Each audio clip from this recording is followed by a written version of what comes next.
Dans le podcast cette semaine, on va faire notre débrief des scènes en compagnie de Mad, Hammer et Dédé Schütz. The beat of the drums echoes in the pulse beat of the young braves. Salut les joueuses, salut les joueurs, je suis Paul Gara. On est à Essen, c'est Essen 2025. Je suis très bien accompagnée puisque je suis en compagnie de Hammer. Salut Hammer. Salut Paul Gara, salut tout le monde. Également Dédé Schütz. Salut à tous, salut à toutes. Oh, qu'est-ce que c'est que cette voix, monsieur Schütz? C'est ma voix de festival. Je pensais que c'était la voix de crooner et qu'on allait avoir une petite chanson, non? Non, c'est ma voix de festival, plus ou moins éraillée à chaque fois. Ok. Et pour terminer ce tour de table, puisqu'on ne dit pas honneur aux dames, c'est Mad, bien sûr. Ah non, pas de ça ici. Pas de ça ici, on ne mange pas de ce pain-là. Merci beaucoup déjà d'être là. Alors, peut-être vous comprendrez plus tard, c'est un peu le désordre dans cette émission, mais c'est pas grave.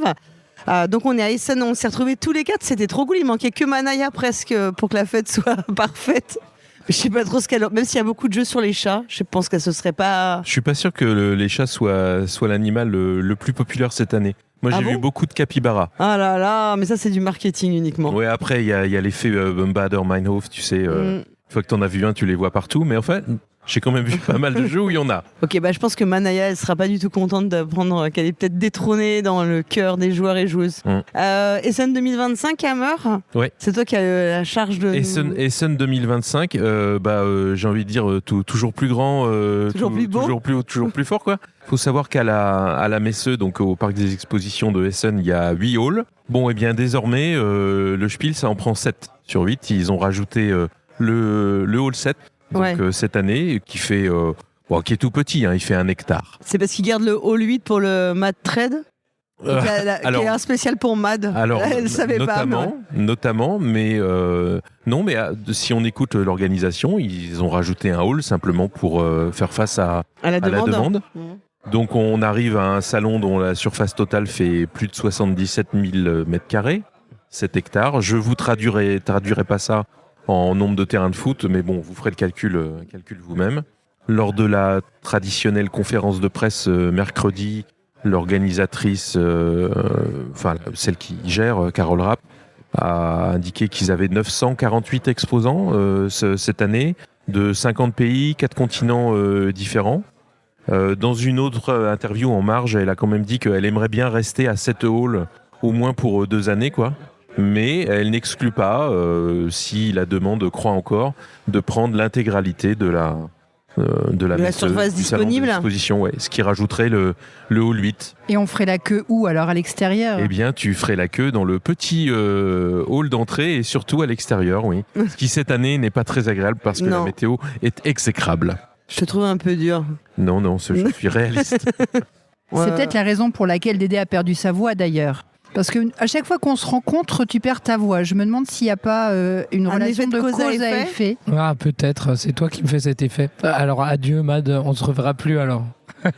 Du coup, Mad, toi, c'était ton premier Essen. Fais un vœu. C'est maintenant le vœu, c'était pas avant que ça commence, non, c'est maintenant. Non, mais tu peux en faire plusieurs, en fait, on est vachement généreux dans cette émission. Très bien, je vais les garder pour moi. Oui, donc premier Essen, on m'a souvent posé la question, et encore tout récemment, de comment j'avais vécu ce premier Essen. Et à chaque personne qui m'a posé la question, j'ai répondu: écoutez le débrief, parce que je vais tout expliquer à ce moment-là. C'est une question qui m'a pas mal taraudée ces 3-4 derniers jours, parce que c'est une question un peu tricky. Alors déjà, je suis très reconnaissante aux organisateurs et organisatrices d'avoir décalé les dates pour que je puisse venir, pour que ça coïncide avec mes vacances. C'était une demande spéciale qu'on avait faite l'année dernière. Donc il faudra que je pense à leur envoyer un message de remerciement. Et puis, donc c'était moi qui avais le rôle de la candide, de la naïve pour cette Essen 2025. Et c'est vrai que, comme tu l'as dit, Hammer, tout est démesuré. Le nombre de stands, le nombre de gens, la surface, tout ça donne un petit peu le tournis. N'empêche que ça reste... moi qui croyais participer à un salon de jeu, on est sur une énorme foire commerciale où tout le monde ne parle que de vendre et d'acheter. Il y a un peu cette fièvre acheteuse, cette frénésie. Et le premier jour, on a eu du mal à trouver de la place. Ah, c'est aujourd'hui le premier jour, je ne sais plus. On est dans une faille spatio-temporelle. on avait du mal à trouver des tables pour jouer parce que l'espace était pris par les files d'attente. Et puis, alors certes, la fête est belle, mais il y a aussi l'envers du décor avec des gens fatigués, qui ne mangent pas à leur faim, qui ne mangent pas à heure fixe, des gens stressés de ne pas trouver les jeux auxquels qu'ils espéraient acquérir, et puis des gens stressés parce que les bateaux sont coincés à la frontière ou ne sont pas arrivés dans les ports. Ça, on a eu quand même plusieurs fois le retour, comme certains jeux qui n'étaient pas disponibles sur le salon parce qu'en fait, ils n'avaient juste pas pu arriver dans les délais. Et comme c'est un événement important commercialement parlant, il y a les enjeux qui sont extrêmement forts et finalement... c'est peut-être pas que du jeu et de la fête, même si je dois dire que j'ai vécu ce premier SN dans des conditions extraordinaires. Mille merci à toi, Paul Gara, et puis à vous, mes camarades de jeu, parce que j'étais vraiment dans les conditions idéales, avec que ce soit du point de vue matériel, logistique, et puis les rencontres aussi que nous avons faites. Je crois que le meilleur souvenir que je garderai des scènes, c'est ce côté international.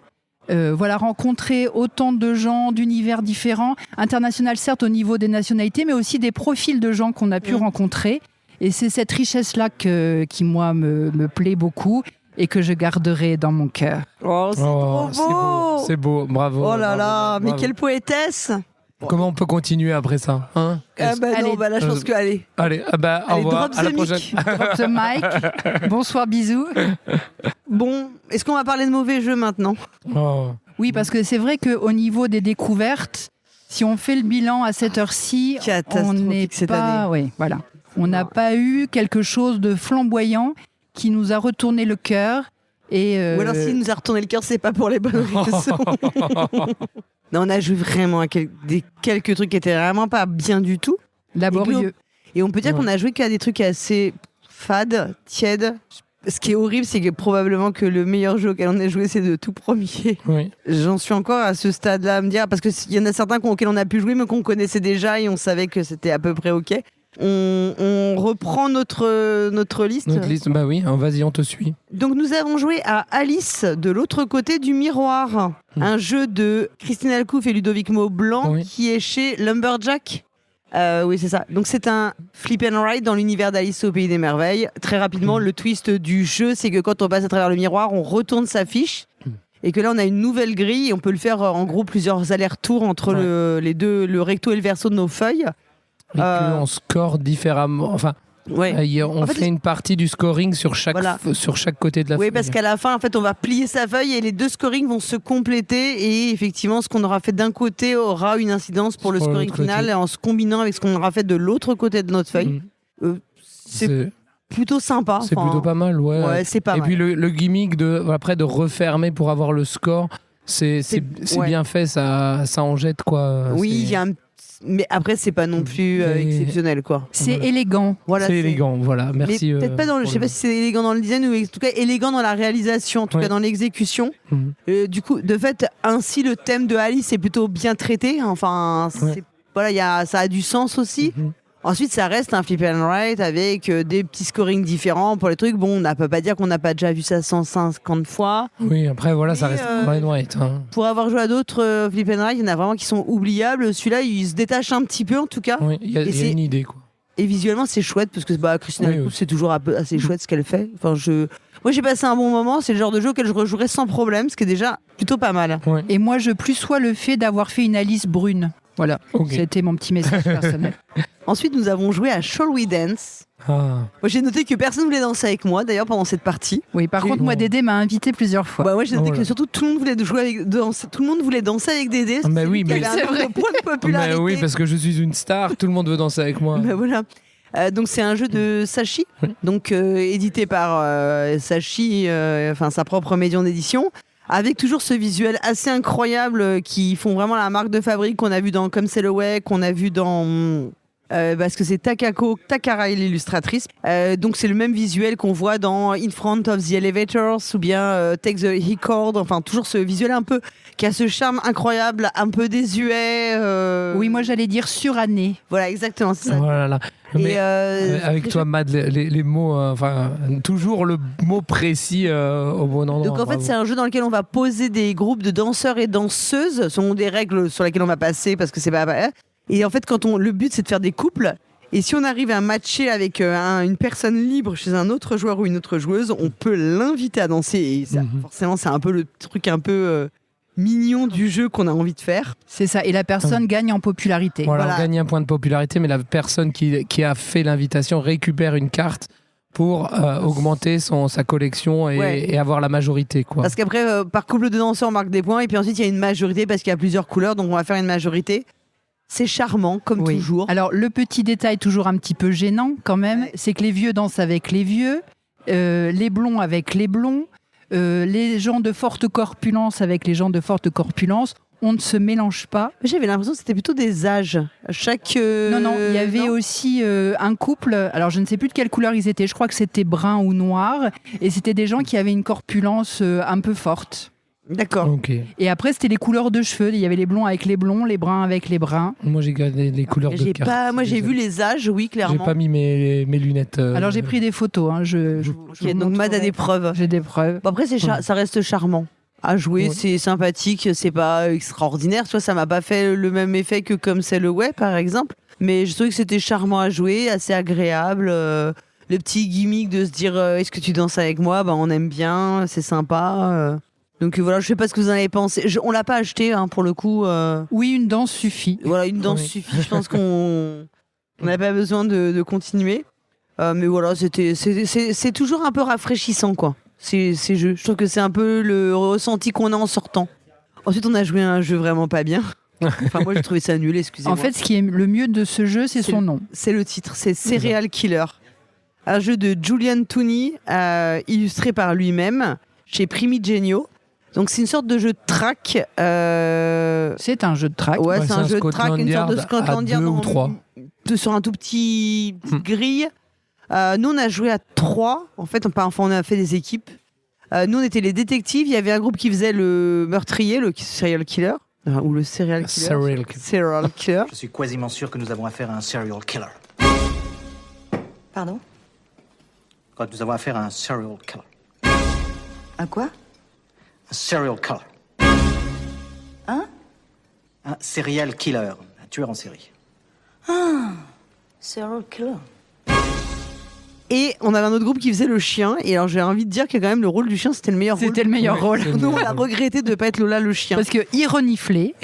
Il pouvait mordre. Et il aboie. Et puis il avait un nom, il s'appelait Lola. Que le reste c'était nul. C'est vrai qu'on n'avait pas de nom. C'était nul. C'était nul. Non. En fait, le truc un peu gênant, c'est qu'on est censé traquer un meurtrier et pour pouvoir le trouver, on s'appuie sur des témoins, sauf qu'il n'y a pas de témoins à chaque meurtre. Ouais. Donc quand il n'y a pas de témoin, le détective ne fait rien. Par contre, le chien, lui, fait ce qu'il veut. Oui, le chien, il peut quand même faire ce qu'il veut. Après, est-ce que c'est pas la personne qui a joué en tant que killer qui s'est débrouillé pour pas avoir trop de témoins, pour pas avoir de trucs. Bien sûr. Donc, mais du coup, on a un peu. Nous, en fait, on a fait un truc. On s'est déplacé, on a interrogé. Enfin, on a interrogé un témoin, on s'est déplacé. Et ensuite, globalement, on n'a rien fait. On a fait que se déplacer. On a fait que se déplacer. Donc, c'était ultra chiant. Et puis, on s'est déplacé à l'aveugle. Oui, parce qu'en fait, le chien a des informations. Il faut suivre un peu le chien. Oui, mais le chien a des informations qu'il ne nous communique pas. Donc, c'est un chien. Donc, il peut pas Par nous contre, parler. on peut lui donner des ordres. Mais moi, j'ai refusé de faire ça. T'as refusé ? Bon, j'avoue que j'avais pas écouté les règles en fait. Non, il faut être totalement honnête. Parce qu'on a joué en fait par équipe, donc moi j'étais avec ma DDD forcément. Et eux ils avaient bien écouté les règles. Et moi en fait, comme il se trouve que Hammer est arrivé au même moment et que j'ai commencé à parler avec lui, je n'ai pas du tout écouté les règles. Tu vas voir que ça va être de ma faute maintenant. T'étais même pas là. Je suis très vite désinvesti totalement de la partie, ce qui prouve bien le peu d'intérêt que j'ai eu dès que j'ai à peu près compris. Je suis pas une fan des jeux de track, je ne suis pas la cible manifestement. Mais non, en vrai, c'était laborieux. Puis en fait, on n'a rien fait, donc voilà. Si c'est pour rien faire, je préfère vraiment rien faire, quoi. En fait, c'est comme dans Severton, on n'a fait que se déplacer. Oui, c'est un point commun, quoi. Mais c'était quand même moins. Alors, c'était moins pénible que Severton. Il y avait moins de matos déjà à sortir. Oui. Hein, c'était plus court. Et c'était plus court. C'est surtout que Severton, on a achevé la partie très vite. Hein, parce que on a quand même gagné en coinçant le meurtrier entre le tramway et le coffee shop. Et une petite poussée sur les rails et bim, on n'en parle plus. Donc voilà, vraiment un jeu, hormis le titre qui est très drôle, franchement, on s'en serait dispensé. Ensuite, nous avons joué à Furchtlos. Tu veux que je le prononce ? Ouais. Allez, je suis préposé au nom. Allez, vas-y, au nom. On a joué à Furchtlos, donc sans peur. Fearless. Fearless, le titre anglais. Un jeu, évidemment, de Friedemann Friese. Voilà. Illustré par Maren Rache. Alors, comme Friedemann Friese l'a lui-même expliqué quelque part, il aime bien faire des jeux de pli avec un twist. Voilà. Un seul twist. Voilà. C'est un jeu de pli, tout ce qu'il y a de plus traditionnel. Il y a 4 couleurs. Il n'y a pas d'atout. On appelle une couleur. On doit répondre à la couleur. Le twist, c'est que toutes les cartes n'ont pas une valeur positive. Oui. Et qu'il faut faire des calculs, c'est trop. Et vont de -6 à +6. Et donc, en additionnant les valeurs des cartes du pli, ça va donner une valeur positive ou négative. Et celui qui va remporter le pli, va s'éloigner du chemin central. On a une petite piste là, faite de plusieurs cartes. Et il va s'éloigner en positif ou en négatif du chemin central. Et évidemment, on essaye de rester le plus possible au milieu du chemin, puisque... Mais pas dans la maison, parce que si on reste dans la maison, on prend 15 points. Parce que l'histoire dit qu'on est au départ dans une ruine, dans la forêt, et puis il vaut mieux essayer d'en sortir quand même. Et essayer de rester le plus près possible du chemin. C'était très bien. C'était très bien. Juste ce twist suffit à en faire un jeu de pli. Il n'y a pas besoin d'avoir beaucoup de trucs, juste un twist. Et c'est un twist intelligent en plus. Voilà, il y a des valeurs négatives qui... Des fois, on aimerait bien avoir plein de valeurs négatives, mais c'est difficile de gagner un pli avec beaucoup de valeurs négatives. Donc, Mais ce qui est aussi marrant, c'est un peu comme dans Fugiflush, où c'est à ce côté où par moment, tu t'allies. On fait des petites alliances pour foutre plein de points à quelqu'un et faire en sorte qu'il s'éloigne le plus possible du zéro. Les alliances temporaires. Les alliances temporaires, et c'est ça qui est hyper cool, parce que de fait, ça en fait un jeu avec une interaction qui est forte, un peu de chambrage aussi, on peut le dire. Moi, j'ai trouvé que c'était très bien. Oui, et puis si tu as tant soit un peu l'habitude des jeux de pli, voilà, c'est ultra simple à prendre en main, quoi. Donc. Moi, j'avais envie de rajouter une règle. Je peux ? Oui, vas-y. Si on se trompe dans son calcul mental, bim, on s'éloigne un peu plus du chemin. Ça, je suis assez d'accord. Parce que, en plus, c'est un jeu parfait pour le calcul mental. Non, parce que moi, je galérais trop à faire plus et moins, c'est trop difficile. Donc voilà, ça c'était très bien. Ensuite, on a joué à Money, un jeu de Rainer Knizia. En fait, c'est une réédition chez Allplay d'un jeu de 99. Pourquoi on parle de ça dans l'émission du Spiel 2025 On a joué à la réédition qui est chez Allplay. T'as vu le nombre de jeux de Rainer Knizia qui sont réédités en plus, ça devient pénible en fait un peu. Il faut faire place aux jeunes. Et le nombre de clones de Rainer Knizia. C'est un jeu dans lequel, pareil, c'est comme toujours souvent chez lui. En fait, en vrai, t'as une règle et ça suffit à faire un jeu qui est plutôt... Moi, j'ai pris la partie en cours de route, ce qui était quand même pas mal. Et en gros, le but, c'est de faire on a des billets et de réussir à mieux organiser sa main de billets selon des règles de couleurs et de valeurs. Et donc, on va faire des échanges. À chaque fois, en faisant une sorte d'enchère, on fait une enchère qui nous permet de prendre choisir en premier. Ce qu'on a mis en enchère devient une prochaine main possible à prendre, et ainsi de suite. Et donc, à chaque fois, on reprend. Donc, on fait des échanges. On fait juste qu'échanger nos billets, mais d'une manière super intelligente. Pour essayer d'avoir un monopole c'est super bien, d'une même couleur. Moi, je trouve que c'était hyper efficace. Enfin, t'as une règle et ça suffit à te faire un jeu. Et avec beaucoup d'interactions, beaucoup de... Enfin, la phase il faut aimer les enchères. Hein. Bien sûr, il y a des gens qui sont allergiques aux enchères. Qui sont ces gens ? Moi, j'aime bien les enchères, donc je trouve que ça marche super bien, quoi. Oui, ça marche bien. Et puis voilà, le design est sympa. Il y a que des cartes.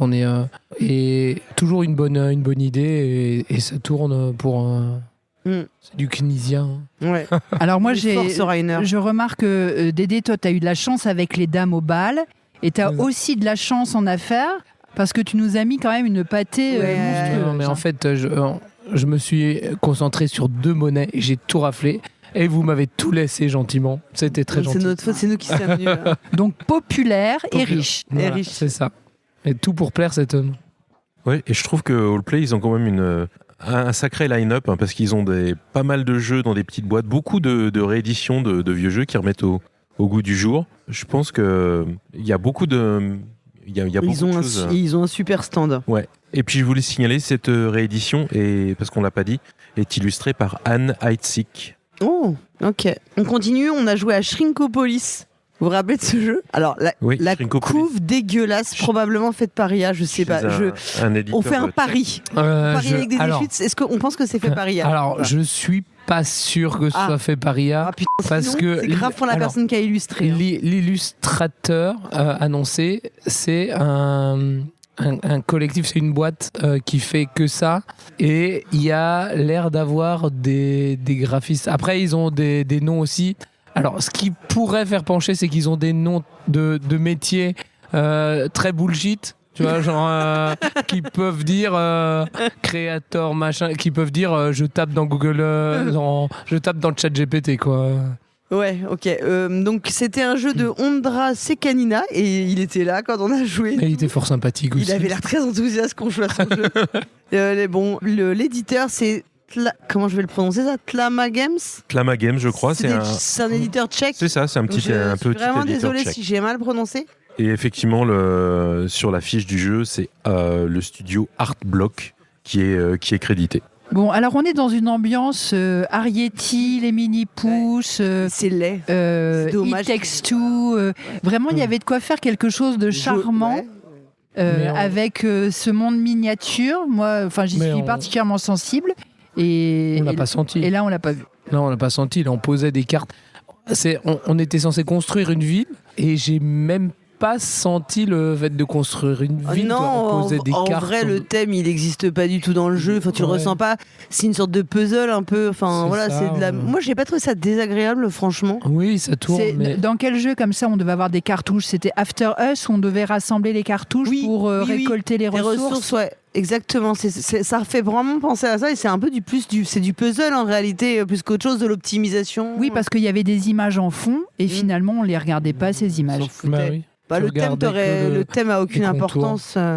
C'est vrai que c'est dommage que ce soit pas. Je pense que c'est pas un jeu nul. Il y a un petit potentiel, et je pense que ça mériterait un peu plus de développement ou un peu plus de réflexion pour en faire un truc vraiment cool, parce qu'il y avait des petites idées qui étaient sympas, j'ai trouvé. Enfin, c'était pas désagréable à jouer. Moi, j'ai passé quand même un bon moment. Oui, non, on a bien joué. Non, j'ai trouvé le jeu. Après, moi, j'aime bien les petits puzzle games, donc comme ça, je suis assez facile à. Tu vois, ça me convient bien. Je pense qu'il manquerait quelque chose pour que ce soit un peu plus sympa, c'est tout. Mais je pense que la laideur du truc aide vraiment pas. Voilà, je crois que s'il y avait quelque chose d'un peu plus joli, ça aurait été plus agréable encore. Ouais, des illustrations un peu plus... En fait, les illustrations, c'est souvent, on voit de haut quelque chose avec des petits personnages. Et du coup, on n'est pas bien dedans. Je pense que des illustrations où on est un petit personnage et qu'on voit les choses du quotidien en plus grand. Oui, c'est pas assez exploité, ce serait, ça, en fait. Voilà. Ce serait peut-être un peu plus sympathique comme ça, quoi. Après, on a joué à un jeu où moi, je me suis vraiment mais ultra marrée. C'est pas extraordinaire, c'est vraiment le genre de jeu qui est pas ouf. Moi, j'ai adoré, et franchement, je suis très tentée d'aller l'acheter. Donc, comme quoi, on peut aimer des mauvais jeux, ou des parce jeux. Parce qu'il y a de la glace, c'est pour ça. Parce qu'il y avait de la glace. Non, du riz, on a dit. De la glace au riz. De la glace au riz, et surtout une cuillère. C'était Bingsu. Donc Bingsu, c'est un jeu de Anderson Chung et Jonathan Chung, qui est publié chez Korea Board Games. C'est un jeu assez rigolo dans lequel le but, c'est de reconstituer notre dessert, le Bingsu. Et pour le finir, il faut avoir la cuillère. Et en fait, on va avoir un système où on va se récupérer les cartes les uns chez les autres pour avancer chaque étape de notre Bingsu. En vrai, c'était ultra drôle. Enfin, je sais pas, je trouvais ou alors c'est un moment où on avait besoin de relâchement, mais on était... De légèreté. De légèreté, on a vraiment rigolé. Et la coupe, pour le coup, là, est absolument magnifique. Oui, c'est vrai, mais tu l'as dit, pourquoi on s'est marré? Parce que une partie, ça dure 5 minutes. Donc on en fait 2, on en fait 3. Ouais. Et puis voilà, et le principe est tout bête, c'est d'aller chercher effectivement un par un les éléments dont on a besoin pour reconstituer notre dessert, qui est fait de 3 ou 4 éléments, mais uniquement chez les autres. Et puis évidemment, on peut jouer avec de la tchatch. On peut dire, alors toi, t'as ça chez toi? Ah oui, bien sûr, j'ai ça. Viens me piquer ça. Et puis, oui, c'est ça. Voilà, tu fais perdre des tours aux autres. Ou évidemment, comme tu es obligé de révéler les cartes que tu pioches, on finit par savoir ce que tu as. Oui, alors on a eu un cas où quand même à chaque fois, toi, Matt jouait juste après toi. T'avais une seule carte en main à chaque fois et c'était la carte dont elle avait besoin. Donc on peut dire qu'elle t'a dépouillé quand même. J'avais un fournisseur officiel. Voilà. Ouais. Bah, moi, j'ai trouvé ça vraiment très cool. Franchement, je suis assez tentée de l'acheter parce que je sais qu'avec mes enfants, par exemple, ça marchera ultra bien comme jeu. Et puis on a tous appris ce que c'était que le bingsu, ce dessert coréen. Alors, carrément, à base de glace pilée, de garniture. Je vous cache pas que quand tu regardes la gueule de ton dessert, t'as pas du tout envie de le manger. Ça a l'air vraiment dégueulasse. Bah, tu prends déjà 5 kilos rien qu'en le regardant. Donc c'est ça, donc. On a aussi joué à Ravel, R-A-V-E-L, avec un petit point à chaque fois entre, de Daniel McKinley, illustré par Christine Alcouf, et c'est chez Impatience. On a joué à ça avec Mad, et donc c'est un puzzle game, un jeu solo, dans lequel on a des dés, et on va devoir s'arranger pour réaliser des missions, et réarranger nos dés, pour réaliser les 16 missions, c'est ça Oui, c'est un mélange entre missions pas possibles et 50 missions. Et on doit réussir à aller au bout des 16 missions qui nous sont imposées. Et chaque mission nous donne un bonus.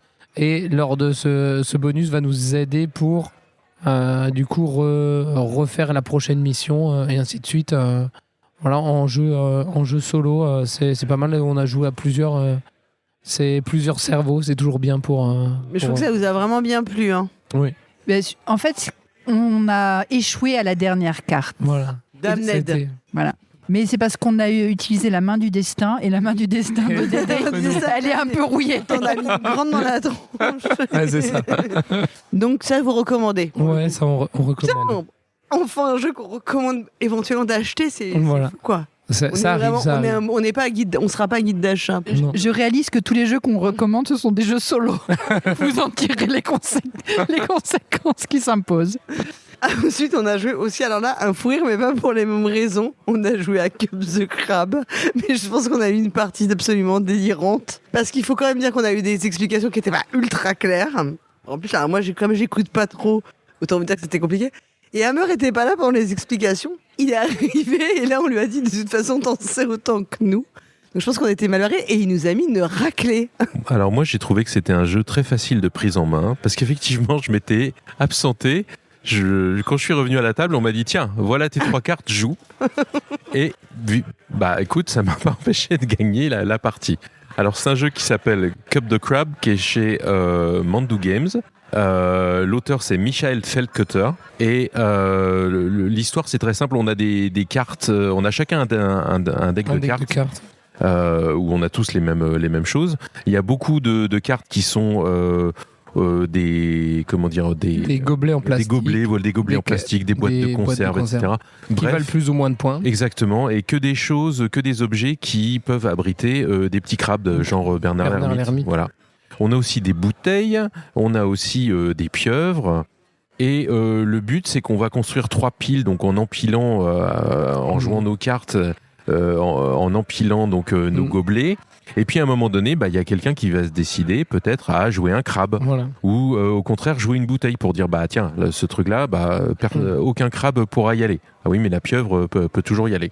Donc c'est un peu une question d'attente, de push sur luck aussi. Ouais, en fait, c'est un jeu de tempo parce qu'on va faire des tours et chaque tour, on va sélectionner nos 3 cartes.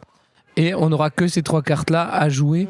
Et donc, il faut savoir, est-ce que je prends des cups ou est-ce que je prends un crabe pour récupérer? Mais si tout le monde prend des crabes au même moment et que quelqu'un joue avant moi, il n'y a plus rien à récupérer. Et on se retrouve avec son crabe tout seul. Pendant la partie, finalement, on ne peut prendre que 5 fois. Et quand c'est passé, c'est fini. Bon, moi, j'ai bu un peu la tasse parce que sur les 5 fois, je n'ai récolté que 2 fois. À 3 reprises, j'ai posé mes cartes qui permettaient de ramasser pour ne rien ramasser. Merci à vous toutes et tous pour cet excellent moment. En vrai, on a beaucoup rigolé parce que c'était circonstanciel et tout. Mais avec le recul, je trouve que c'était pas si mal comme jeu. En fait, c'est l'histoire des 3 quarts. Ouais. Il faut vraiment bien sentir le tempo. En fait, c'est un peu plus malin. Il y a beaucoup de guessing sur ce que les autres vont faire. Donc moi, je trouve que c'est en vrai. On était à 5 en plus, donc c'est vraiment c'est un peu de chaos quand même. Et c'était peut-être mieux, je pense. En fait, que du coup, ça faisait que il y avait ce petit chaos en plus qui rend le jeu plus fun. De fait, ça le rend un peu moins calculatoire. Ouais, voilà, je pense que dans ce style de jeu, c'est. Oui, je pense qu'à 3 par exemple, ça peut être super chiant en fait. Là, c'était vraiment rigolo et hormis tout le contexte autour. Moi, j'ai plutôt, tu vois, avec le recul, quand on est sorti, je me disais un peu what the fuck, mais avec le recul, je me dis c'était vraiment pas mal et c'était plutôt un jeu vraiment pas mal. Allez, on va dire pas mal. Hein. Ok plus. Ok plus. Dans la tier list, ce sera ok plus. Ce sera un bon C voire un B dans la tier list. Un B dans la tier list. Disons ça. Ouais, disons ça. Je suis d'accord. Est-ce qu'on a joué à d'autres choses après en commun parce qu'on n'a pas toujours joué ensemble. C'est incroyable ça. Moi, je voudrais mentionner juste que j'ai joué à un très bon jeu dans un autre contexte. J'ai joué à One Round, qui est édité chez Schmitt. Ah bah d'accord, les bons jeux, tu vas les jouer toute seule. Bah ouais, et franchement, alors moi, vous savez que je n'aime pas les party games, parce que voilà, comme je le dis souvent, je ne suis pas une personne drôle, je n'ai pas d'amis, donc je ne peux pas jouer aux party games. Et bah écoutez, là j'ai été épatée parce que c'est un jeu dans lequel on va... je sais pas, j'ai pas trop envie d'expliquer les règles, c'est hyper compliqué, mais en gros on a une roue on a 100... comme un peu des post-it potentiels. On va en déterminer 3 et ensuite à chaque fois qu'on va tirer avec un nouveau numéro et le but c'est d'arriver à le placer entre ceux qu'on a déjà mis et donc on va devoir trouver un mot qui arrive à faire la jonction entre les deux. Donc je vous donne un exemple, on avait joué, on avait un pays, on avait Pays-Bas et puis on avait cerisier en fleurs. Et donc, par exemple, si je tire un numéro qui est entre ces deux-là, je vais mettre par exemple tulipe. Voilà, ça va se matcher.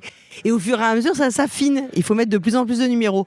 Et franchement, j'ai été épatée par ce jeu. C'est ultra, ultra drôle. C'est vraiment intelligent. Et pour donner quand même un peu une explication de contexte, on a joué au jeu en anglais alors qu'on était avec des personnes qui parlaient allemand, qui étaient allemandes, des japonais, français et ukrainiennes de langue maternelle. Et on a réussi à jouer en anglais à ça et on a vraiment bien géré.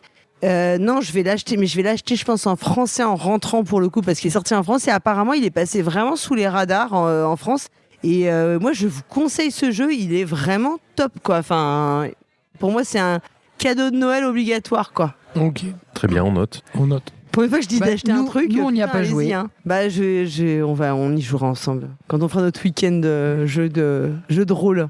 Moi, je voudrais vous parler d'un jeu auquel, strictement parlé, je n'ai pas joué sur le salon, mais à côté du salon, que j'ai acheté, j'allais dire en blind, mais quand même porteur de fortes recommandations, que j'ai entendu à droite à gauche. J'ai joué à un autre jeu de Rainer Knizia, qui cette fois n'est pas une réédition, qui a été l'objet d'une campagne de financement participatif. J'ai acheté Rebirth de Rainer Knizia, édité chez Mighty Boards. Les artistes crédités, je me souviens, il y a une artiste pour la couverture et l'autre pour le plateau. Je ne sais plus laquelle a fait quoi, mais en tout cas c'est Anna Pszybilska et Kate Redesiuk. Je m'excuse pour la prononciation. Et tu as eu, je crois, une édition limitée. Alors oui, parce que là j'étais prêt à prendre la version allemande chez l'éditeur allemand. Eh bien, encore un cas d'un conteneur qui est resté à Hambourg. Okay. Qui n'est pas arrivé à Essen. Voilà. Donc, je me suis rabattu sur l'édition limitée chez Mighty Boards. Je ne sais pas ce qu'elle a de différente, à part le prix. N'est-ce pas ? D'accord. Mais il y a un truc Qu'est-ce qui explique la différence de prix ? Je n'en ai aucune idée, n'ayant pas pu comparer avec la version de chez Frosted Games. Mais en tout cas, voilà, j'ai fait une partie à 2 joueurs. Je ne sais pas si c'est la meilleure configuration, sans doute pas. En fait, ce qu'on fait, c'est qu'on bloque certains espaces sur la grande carte de l'Écosse ou de l'Irlande, suivant le côté où vous jouez. Mais en tout cas, moi, j'ai passé un excellent moment. Mais alors, moi, vraiment, ce jeu, c'est un bijou. C'est un tour de jeu simplissime. On a un peu plus d'une 30aine de tuiles à poser à sa couleur pour la durée de la partie. On en a une à chaque tour, on la pose sur les icônes correspondantes. Genre 3 en main. Non, on en a qu'une seule. On en a qu'une en main, c'est simplissime. On la pose, on score et on retire une tuile prêt à jouer son tour suivant. On va ensuite pouvoir piocher pendant la partie des petites missions qui vont rapporter des points en fin de partie et donc qui laissent un certain suspense jusqu'à la fin. C'est simplissime, ça reste tendu tout du long. Moi, j'ai beaucoup apprécié ma partie à 2 joueurs. J'ai hâte d'y jouer à plus. Moi, j'y avais joué à 4. J'ai trouvé le jeu vraiment top. En fait, c'est comme si c'était un exemple de ce que peut être un jeu extraordinaire. T'as une règle, ça fait tout. Enfin, il y a rien de plus à dire. En plus, le jeu est plutôt joli, visuellement. Ah, mais complètement. C'est ultra efficace. Enfin, c'est même presque désarmant de simplicité ce que tu y fais. Ça marche du feu de Dieu. Pour moi, c'est vraiment un jeu j'aimerais qu'il soit primé parce que on n'est pas loin d'un truc presque parfait en fait. Enfin, tu vois, dans le sens où t'as une règle, ça marche, ça fonctionne, et dans toutes les configurations, ça semble fonctionner. C'est ultra efficace. Tu t'ennuies à aucun moment. T'as jamais tous tes choix et tous les choix que tu fais sont intéressants parce que c'est ça aussi. C'est pas juste j'ai une tuile et je suis obligé de la placer quelque part. C'est qu'en fait, t'as plein de possibilités de faire des choses. Donc en fait, t'arrives avec un truc super simple à vraiment avoir des choix significatifs, quoi. Oui, et puis même à 2 joueurs, je m'imaginais que on allait chacun faire nos trucs dans notre coin, etc. Mais non, il y a des fois, tu te dis. Non, mais là, il faut que j'aille là, en fait. Non pas pour moi, mais pour pas que lui puisse faire ça. Oui, il y a des moments, il faut vraiment que tu bloques les autres. Donc Absolument. en plus, il y a vraiment alors, c'est une interaction quand même indirecte, mais il y a quand même de l'interaction. Non, mais oui, Rebirth, même à 2 joueurs, ça a couiné plus d'une fois pendant la. Pour moi, Rebirth, c'est vraiment un super jeu, quoi. Ouais. Et puis l'autre face du plateau sur l'Irlande rajoute des petites choses avec cette fois des objectifs publics et non pas des missions juste pour chacun. Franchement, super bonne surprise. Enfin, pas trop une surprise parce que je m'y attendais, mais vraiment, j'ai adoré ma partie. Cool. On continue, vous avez... Oui, moi je peux parler d'un jeu qui s'appelle Pinched, avec un point d'exclamation. C'est un jeu de David Gordon et Jonathan Gilmour Long chez Mighty Boards. Et en fait, c'est un jeu qui avait attiré mon attention lors de la constitution de ma liste pour SN. Vous savez, avec ces fameux critères, la couve me plaît. Mais meilleur critère de choix de jeu. La couve me plaît parce qu'elle me fait penser au film de Michel Ocello. Drago et Princesse. Voilà, Prince et Princesse. Ou même, pour celles et ceux qui connaissent, la princesse qui cherche un prince insensible. La princesse insensible, voilà. Qui est une des histoires d'un des deux, parce que c'est des... Non. En fait, il en a fait plusieurs. La princesse insensible, c'était sous format dessin animé de quelques minutes qui passait à la télévision. Okay. Et en fait, c'était une princesse qui venait au spectacle et les princes faisaient un numéro. Et à chaque fois, la princesse n'était pas satisfaite et repartait. Et c'est seulement au dernier épisode qu'elle va tomber sous le charme d'un prince. Mais je vais pas vous spoiler les choses. Ok, c'est comme le Bachelor en fait. Non, on en profite pour dire qu'il faut vraiment regarder tous les dessins animés. Oui. Enfin, les animés, c'est extraordinaire. Azur et Asmar, c'est exceptionnel aussi. Tout à fait. Donc on a quelque chose en ombre chinoise, c'est absolument sublime. Et donc la couverture, elle est faite de cette façon-là. Et après, c'est un jeu de collection, c'est plutôt une bonne surprise avec du bluff. On a joué énormément, on va pas citer tous les jeux auxquels on a joué parce qu'on a joué à des petits jeux un peu oubliables, mais la question du bluff est revenue souvent dans les parties qu'on a faites. Oui. Et là aussi, on dit dans quel endroit, parce qu'on joue des voleurs, il y a un joueur actif qui a le nom de Mastermind, qui va décider d'aller voler à un endroit, et puis nous, qui ne sommes pas les masterminds, nous allons essayer de trouver à quel endroit il veut faire son vol pour pouvoir récolter un peu du loot. Et là encore, Dédé a été extraordinaire. On a joué avec 3 Allemands qui nous ont pris un peu de haut, il faut bien croire. Et c'est mon Dédé qui a mis tout le monde d'accord en volant le plus de richesses. Alors il y a un petit gimmick sympa dans l'édition, parce que les objets que l'on vole, en fait, si on retourne les cartes, ça devient de l'argent et on va faire un peu des échanges. Des collections. On fait un peu des collections un peu à la Bonanza où en fonction du nombre qu'on a, ça rapporte certains points et on peut vendre. Mais on peut pas vendre à n'importe quel moment. On peut vendre que quand on est le mastermind ou en fin de partie. Donc on essaye de faire des collections et pour qu'à son tour... Et donc il faut essayer quand on est le mastermind Si on arrive sur un endroit et qu'on est le seul, on rafle tous les trésors, plus il y a encore des bonus. Et du coup, il faut essayer d'induire les autres en erreur. Et les autres vont essayer de deviner, parce qu'on peut récupérer, si on devine où est le mastermind et on va avec lui, on récupère 2 trésors au lieu d'1, donc ça nous aide pour le... Alors pour finir la présentation de ce jeu, 2 fun facts concernant Dédé. La première, c'est que il a volé le tableau Lisa Mona, c'est la cousine de Mona Lisa. C'est ça. Et la deuxième, c'est qu'à un moment donné, il a dit rendez-vous dans le coffre-fort. Oui. Et il y a quelques Allemands qui sont allés le rejoindre. C'est ça. Moi, je n'y suis pas allé, je sais pas ce qui s'est passé dans ce coffre-fort, mais voilà. Il y a un coffre. Alors il y a une histoire aussi avec un coffre-fort où si on y va tout seul, on récupère 2 trésors. Si on y va à plusieurs, chacun récupère 4 trésors. Et si on y va tous, personne ne récupère rien. Donc il faut quand même essayer de jauger. Okay. Alors j'avais dit, le premier tour, j'ai dit, on va au coffre trésor, on va dans le bunker, enfin au coffre. J'y suis vraiment allé, on a récupéré et après je leur ai fait le coup, j'ai dit allez on y retourne et en fait je suis allé ailleurs et ils m'ont suivi comme des moutons. Il est malin ce Dédé. Mais oui, il faut bluffer les Allemands. Très bien. Ensuite on a été jouer à des jeux qui ne sont pas sortis, qui sont en prototype. Alors il y en a un dont j'ai déjà dû parler parce que c'était la 3e fois à laquelle j'y jouais et c'est marrant parce que j'ai joué pour la première fois à Essen il y a 1 an. J'ai rejoué à Cannes et donc là j'ai joué à une V3 qui n'est pas la V3 en vrai. La 82e version. La 82e version. On a été joué à Panorama, qui est un jeu à sortir chez Scorpion Masqué, un jeu de Jules Messot et Mélodie Leblond, qui sera illustré par Mélodie Leblond. Donc c'est un jeu, on l'avait dit, de tuiles où tu vas récupérer des tuiles pour réaliser ton paysage avec des scorings qui ressemblent à des scorings à la King Domino et tout. Ouais. Et voilà. Et moi j'avais peut-être dit, ma première expérience c'était pas extraordinaire, c'était même un peu chiant. À Cannes, c'était un peu mieux. Et là, le jeu est agréable.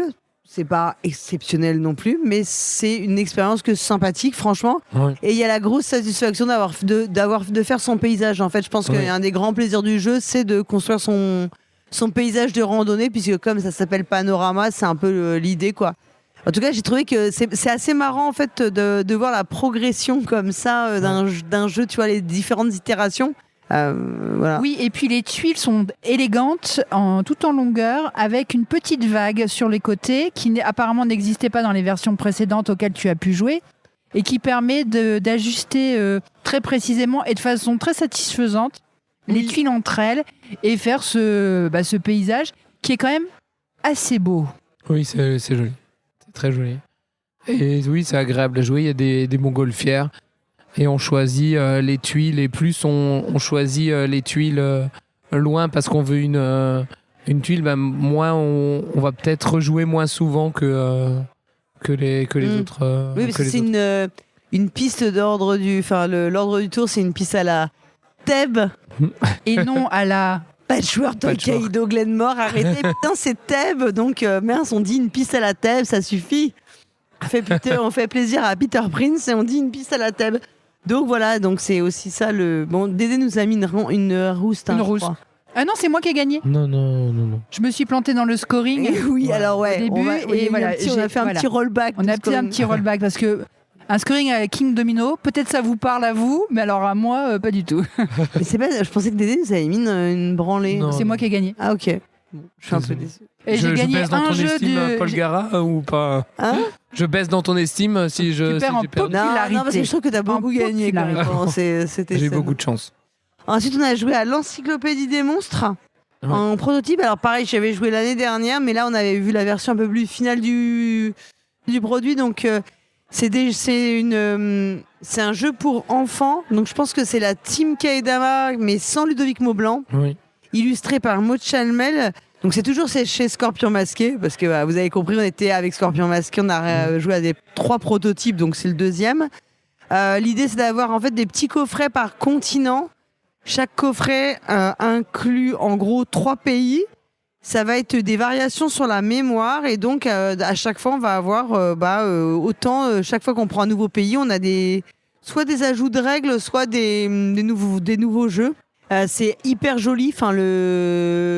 Vraiment, ça fait un peu genre le cadeau de Noël idéal. Parce que vous savez que le Père Noël n'existe pas. En réalité, il faudra acheter les cadeaux bientôt. Et donc, c'est vraiment pour des enfants. Je sais, c'est breaking news là. Si des enfants nous écoutent. Non, mais aucun enfant nous écoute. J'espère que non, parce que avec tous les gros mots que tu dis. Non, il vaut mieux pas. Oui, ça se présente sous la forme d'un coffret, comme un coffret de livres avec les 5 livres qui représentent les 5 continents. Et donc à chaque fois, il y a des petits changements de règles, et un univers différent sur lequel ils ont travaillé spécialement, qui représente pour l'Europe. Ça, c'est vraiment tout ce qui est de la culture européenne, ce qui est sur l'Asie, c'est vraiment les choses asiatiques. Donc ils ont vraiment fait un travail là-dessus aussi sur la thématisation, que ce soit correct par rapport à... Voilà, variation sur les jeux de mémoire pour les enfants, et c'est sublime. C'est super beau. Ouais, c'est vraiment chouette. Ensuite, nous avons joué à un prototype d'un jeu qui est plutôt prévu pour 2027, dont le nom actuel, mais je ne sais pas si ce sera le nom définitif, c'est Oddball. Ouais. Donc, il y a un sport qui n'existe pas en vrai. Ouais. Moi, j'ai cherché longtemps, mais en fait, ça n'existe pas. Donc, c'est un prototype de Christian Coudal et John Perry. C'est un jeu d'affrontement en 1v1. Oui. Où j'ai joué contre Dédé Schutz. Je pense que tu m'as pas mis, non? C'est moi qui ai gagné, hein? Ou c'est toi qui as gagné? Je sais. C'est moi qui ai gagné. C'est un jeu de cartes avec des pouvoirs. On va jouer une carte qui va nous permettre soit de mettre le personnage dans la zone de win, dans la zone de réussite, auquel cas il nous rapportera des points en fin de victoire, mais des fois il a un pouvoir qui lui dit s'il perd, il a un pouvoir beaucoup plus fort que s'il gagne.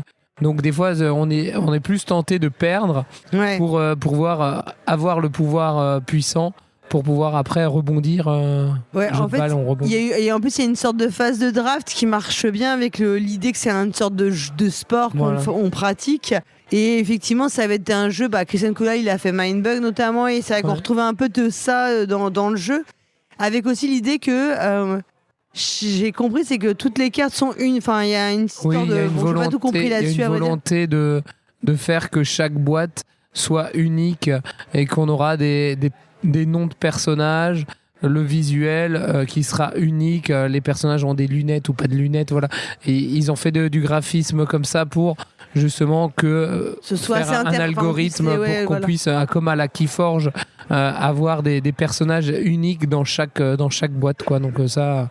Finalement, c'est un sport qui n'existe pas, mais il y aura 20 millions de joueurs différents, puisque c'est le chiffre qui a été annoncé. Ouais. Et donc nous, on a joué avec Gary Baxter, le fameux, et personne d'autre au monde ne pourra jouer avec Gary Baxter. Wood aussi, ça m'a beaucoup fait. Nous, Nalani Wood, un truc comme ça m'a beaucoup fait.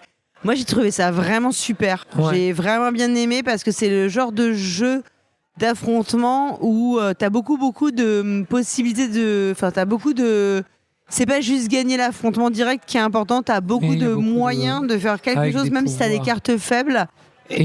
Et aussi, c'est un jeu d'affrontement où on détruit pas l'autre. Le but, c'est pas de mettre l'autre à zéro, de faire quelque chose avant lui. C'est vraiment, on va jouer et à la fin, on regarde qui c'est qui a mis les points, quoi. Mais on ressent bien ce que t'as dans tous les jeux d'affrontement comme ça, c'est que c'est vraiment un jeu de tempo, parce qu'en fait, tout ce qui compte, c'est savoir à quel moment tu joues ta carte. Ta carte, t'as des valeurs sur tes cartes, et une carte, elle va avoir une valeur intrinsèque très élevée, mais c'est selon le moment où tu la joues, en fait, cette valeur, elle a vraiment un sens, ou parfois pas du tout, parce que selon ce que va faire ton adversaire. Et ça, j'ai trouvé que c'était hyper bien restitué, et en plus, visuellement, c'est assez cool. Et ça marche très bien avec l'idée d'avoir un sport qui n'existe pas, un peu décalé et tout, quoi. Oui, l'illustrateur vient de la bande dessinée, donc on est sur un style BD assez... C'est ce que tu voulais dire? Non. C'est le fameux style BD. Style BD. Oui, tu connais le style BD quand même. Alors, je suis pas sûre, mais en tous les cas, j'affirme que l'auteur est un auteur de bande dessinée. Oui, mais parce qu'en fait, il y a une grande tradition entre Dédé Schutz et moi quand on parle de visuel du fameux style BD. Voilà.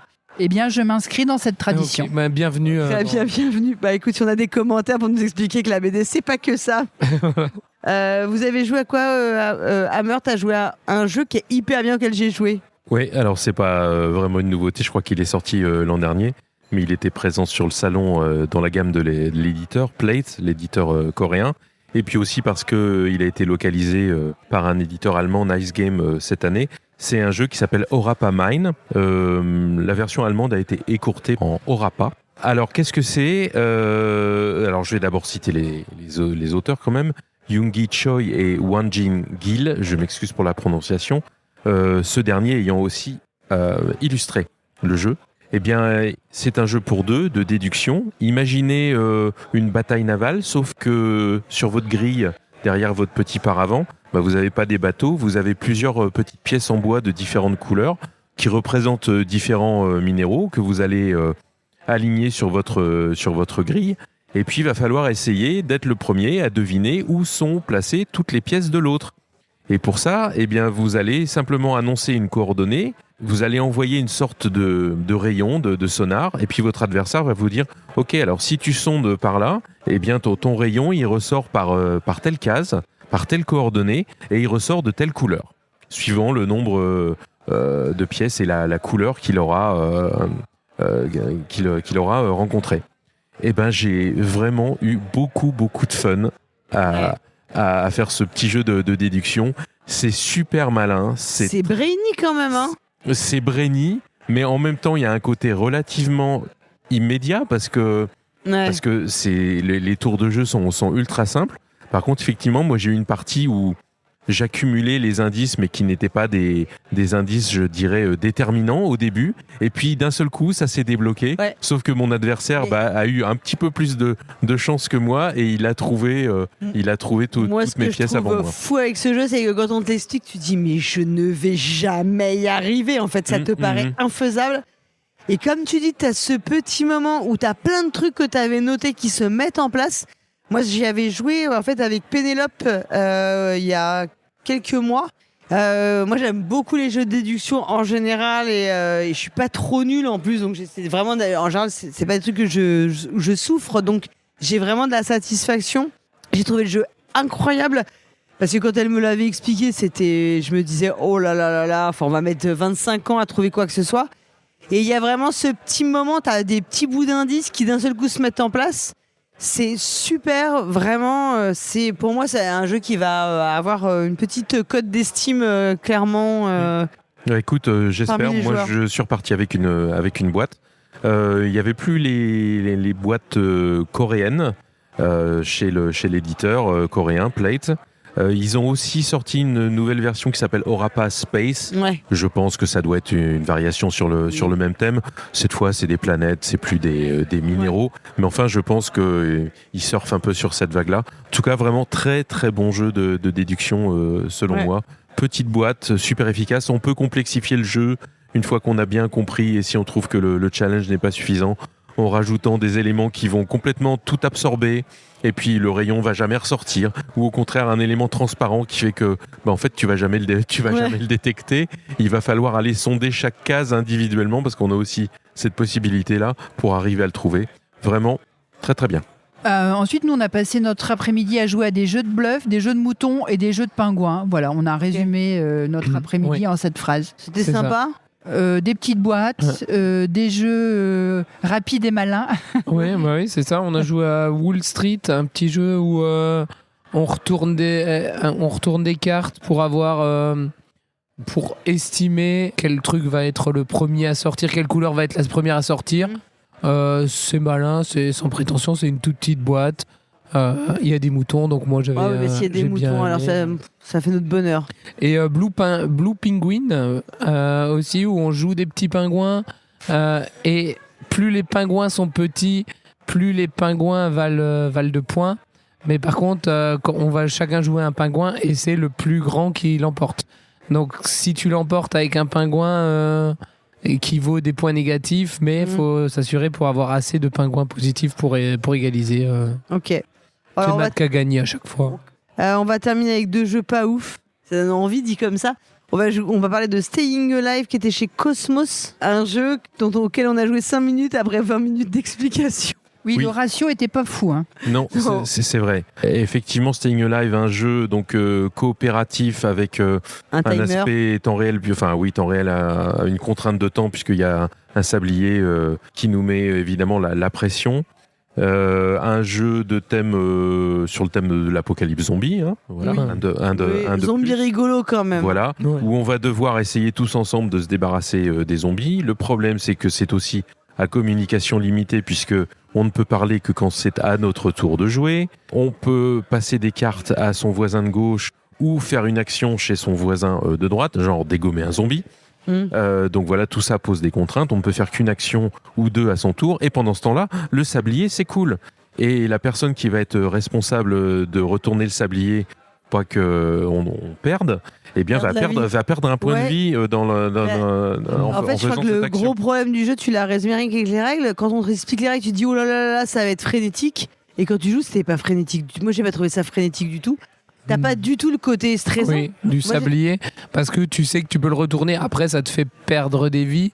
Faut quand même pas l'embiner, mais on peut. Moi, j'ai trouvé ça vraiment. Je sais pas, je trouve que c'est pas exaltant. Alors, à la décharge du jeu, moi, j'ai l'impression que. On a mal compris les règles. Non, c'est pas ça, mais je pense que on a joué vraiment le mode initiation où on joue avec un minimum de cartes. Parce que moi, j'ai lu un petit peu après dans la règle qui était en allemand. En fait, il y a différents modules qu'on va rajouter. Ok, d'accord. Et il y a différents rôles, parce que là, il n'y avait qu'un seul rôle, c'était celui qui est chargé du sablier. Retourneur de sablier. Normalement, on en a un chacun. Donc je pense que ça apporte un peu plus de surcharge cognitive qui rend la partie un petit peu plus difficile. Ceci étant dit, je ne suis pas convaincu non plus. Non, c'était pas folichon. Moi, je pensais au départ que c'était un jour on allait chanter. Le titre pouvait être trompeur. C'est peut-être parce qu'on était passé à côté du stand de Hitster juste après. Oui, voilà, je pense que c'était ça qui m'avait mis cette idée en tête. Bon, c'était pas foufou. Moi, j'ai cru qu'on allait mourir parce que si tu parles, tu perds une vie. Si tu retournes le sablier, tu perds une vie. Si t'as soif, si t'as faim, tu perds une vie. J'ai cru qu'on allait vite mourir, puis en fait, pas du tout. Non, pas du tout. On a roulé sur le jeu, même, on peut dire. Bon, peut-être qu'on a un peu triché. Ensuite, on a joué à l'exemple même du jeu qui a une bonne idée et qui s'est mal exécuté. Emergency Exit Only, qui était chez Yellow. Alors, on a joué au mode compétitif. Donc, c'est un jeu dans lequel on va avoir... ça commence bien, notre immeuble, en gros, il y a un incendie, on doit se sauver. On va empiler des tuiles qui sont le chemin qu'on suit. Et quand on pense que on s'est perdu parce qu'en fait, on a fait des boucles impossibles, etc. Ou qu'on est arrivé dans un cul-de-sac. Voilà. Il y en a le premier qui pense qu'on s'est perdu, dit je me suis perdu. Tout le monde a le droit de continuer à jouer ou de dire qu'il s'est perdu. Puis le dernier qui l'a pas dit, il l'a un peu dans l'os. Et puis là, on dépile pour regarder le chemin et on constate si on a fait de la merde ou pas, sachant qu'à chaque fois qu'on passe un niveau, on a une contrainte supplémentaire qui s'ajoute. Alors quand le mec t'explique le pitch, tu dis il y a une vraie idée et tout avec ces chemins machin, c'est hyper malin. Quand tu joues, c'est super nul. Le soufflet retombe. Bah ouais, parce qu'en fait, en vrai, mais au bout de... Enfin, moi, je sais pas, parce qu'en fait, c'est pas juste que tu dois retenir le chemin. C'est faut que tu arrives à visualiser dans ta tête le chemin que ça fait pour savoir à quel moment t'as créé un truc impossible. Mais what the fuck, enfin, jamais personne... Enfin, je sais pas qui arrive à faire ça, mais c'est... Après, au niveau 2, faut retenir... Par exemple, si t'as deux fois le même symbole qui apparaît, on s'est aussi perdu. Pour moi, c'est un jeu impossible. Tu joues au pifomètre. Pour moi, tu dis je me suis perdu au pifomètre complet. Et là, après tu dis je me suis perdu. Quand tu as eu trop de fois des virages à gauche, tu te dis oh là, il y a 3 virages à gauche, à mon avis. Mais moi, je suis convaincu. Et après, on découvre, après avoir joué à ça et se dire, à part que le visuel est marrant et qu'il y a une idée qui est vraiment cool. Là, on apprend qu'il y a un mode coopératif dans lequel, là, il faut faire le meilleur chemin possible. Et en fait, j'ai envie de dire, je pense que ça, c'est peut-être De fait, j'ai pas envie de dire que le jeu est nul, parce qu'en fait, j'aimerais jouer au mode coop, qui me semble 100 000 fois plus intéressant que le mode compétitif, qui, pour moi, n'a aucun intérêt et est du full random, quoi. Ouais, c'est ça. Si on a bien compris, en coopératif, du coup, il faut que tu arrives, quand tu dépiles ton chemin, à faire le plus grand rectangle possible, en fait, quoi. Et ça, j'imagine qu'il doit y avoir une limite de communication ou quelque chose comme ça. Mais ça paraît peut-être être un but un peu plus intéressant que simplement dire ah non là moi je pense que le chemin il va nulle part quoi. Moi, ce que j'ai trouvé bancal, c'est que le mode compétitif, en fait, oblige à se tromper de chemin, à se perdre. Moi, ce que j'ai trouvé bancal, c'était la table sur laquelle on a joué aussi. Nous, la nôtre aussi. La nôtre aussi, je te Bon, est-ce que je peux reprendre mon analyse sérieuse ? Voilà, donc je ne sais plus. Oui, alors, l'idée, c'est de se paumer, en fait, de se perdre. Donc, faire en sorte qu'on se perde, en fait. Mais quand tu fais perdre le chemin, quand tu te fais se tromper, tu dois attendre que ce soit de nouveau ton tour pour dire on s'est paumé. Et donc en fait, est-ce que tu prends le risque de le faire ou pas ? À chaque fois que j'ai pris le risque de le faire, les autres m'ont soufflé la tuile transparente. Ah oui, si c'est toi qui mets le truc pour que ça soit... Si les autres suivent, ils disent bah non, là tu essayes de nous embrayer, ça fait le 3e virage à droite qu'on met, à un moment donné il y a un souci. On tourne en rond, mon ami. C'est ça. Et du coup, tu te fais vite capter, à 3, tu te fais vite capter. Faut peut-être faire être plus ou avec des gens pas attentifs. Mais ça. Moi, je ne comprends même pas que le mode compétitif existe. Il n'a absolument aucun intérêt. Oui, s'il y a un mode coopératif. Ça n'a pas de sens. Non, ça Bravo, man. Je pense qu'on a fait le tour là. Pour cette première ou deuxième partie. On ne sait plus à quel jour on est, dans quelle brèche spatio-temporelle. Écoutez, merci. On se retrouve bientôt pour la suite ou pas de ce débrief.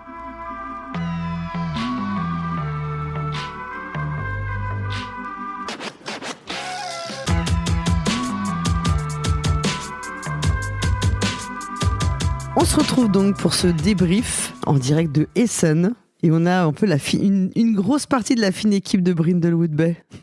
Alors, avec un léger différé quand même, en direct différé. En direct différé. Nous, on est en direct de notre vraie... de notre vraie vie, de notre réalité. J'ai l'impression que c'est une question philosophique, là, tout de suite. Et donc, on a d'abord Monique Tremblay, alias Dédé Chutes. Oui, Dédé Chutes. Oui, moi, j'ai prévu... Comme on est le dernier jeudi du mois, j'ai préparé tous mes jeux de rôle, comme d'habitude. Non, pas du tout. Non, pas du tout. Non, mais on a bien joué. Et toi, tu nous rappelles ton nom dans Brindlewood Bay ? Nancy Anderson. Okay. La famille Anderson. Oui, c'est ça, c'est un cousin éloigné. C'est pas Bigfoot et les Anderson ? C'était pas une série, ça ? Ah non, moi, je pensais à Hans Christian Andersen. Ouais, pas les mêmes. On a les références qu'on peut. Ok, bon, je pense qu'on va attaquer vite. On va aller dans le vif du sujet. On a passé une bonne journée ? Oui. Il y avait du monde. En fait, on est obligé de dire la vérité. On est jeudi, en fait, et toute cette émission va avoir des failles, des brèches spatio-temporelles.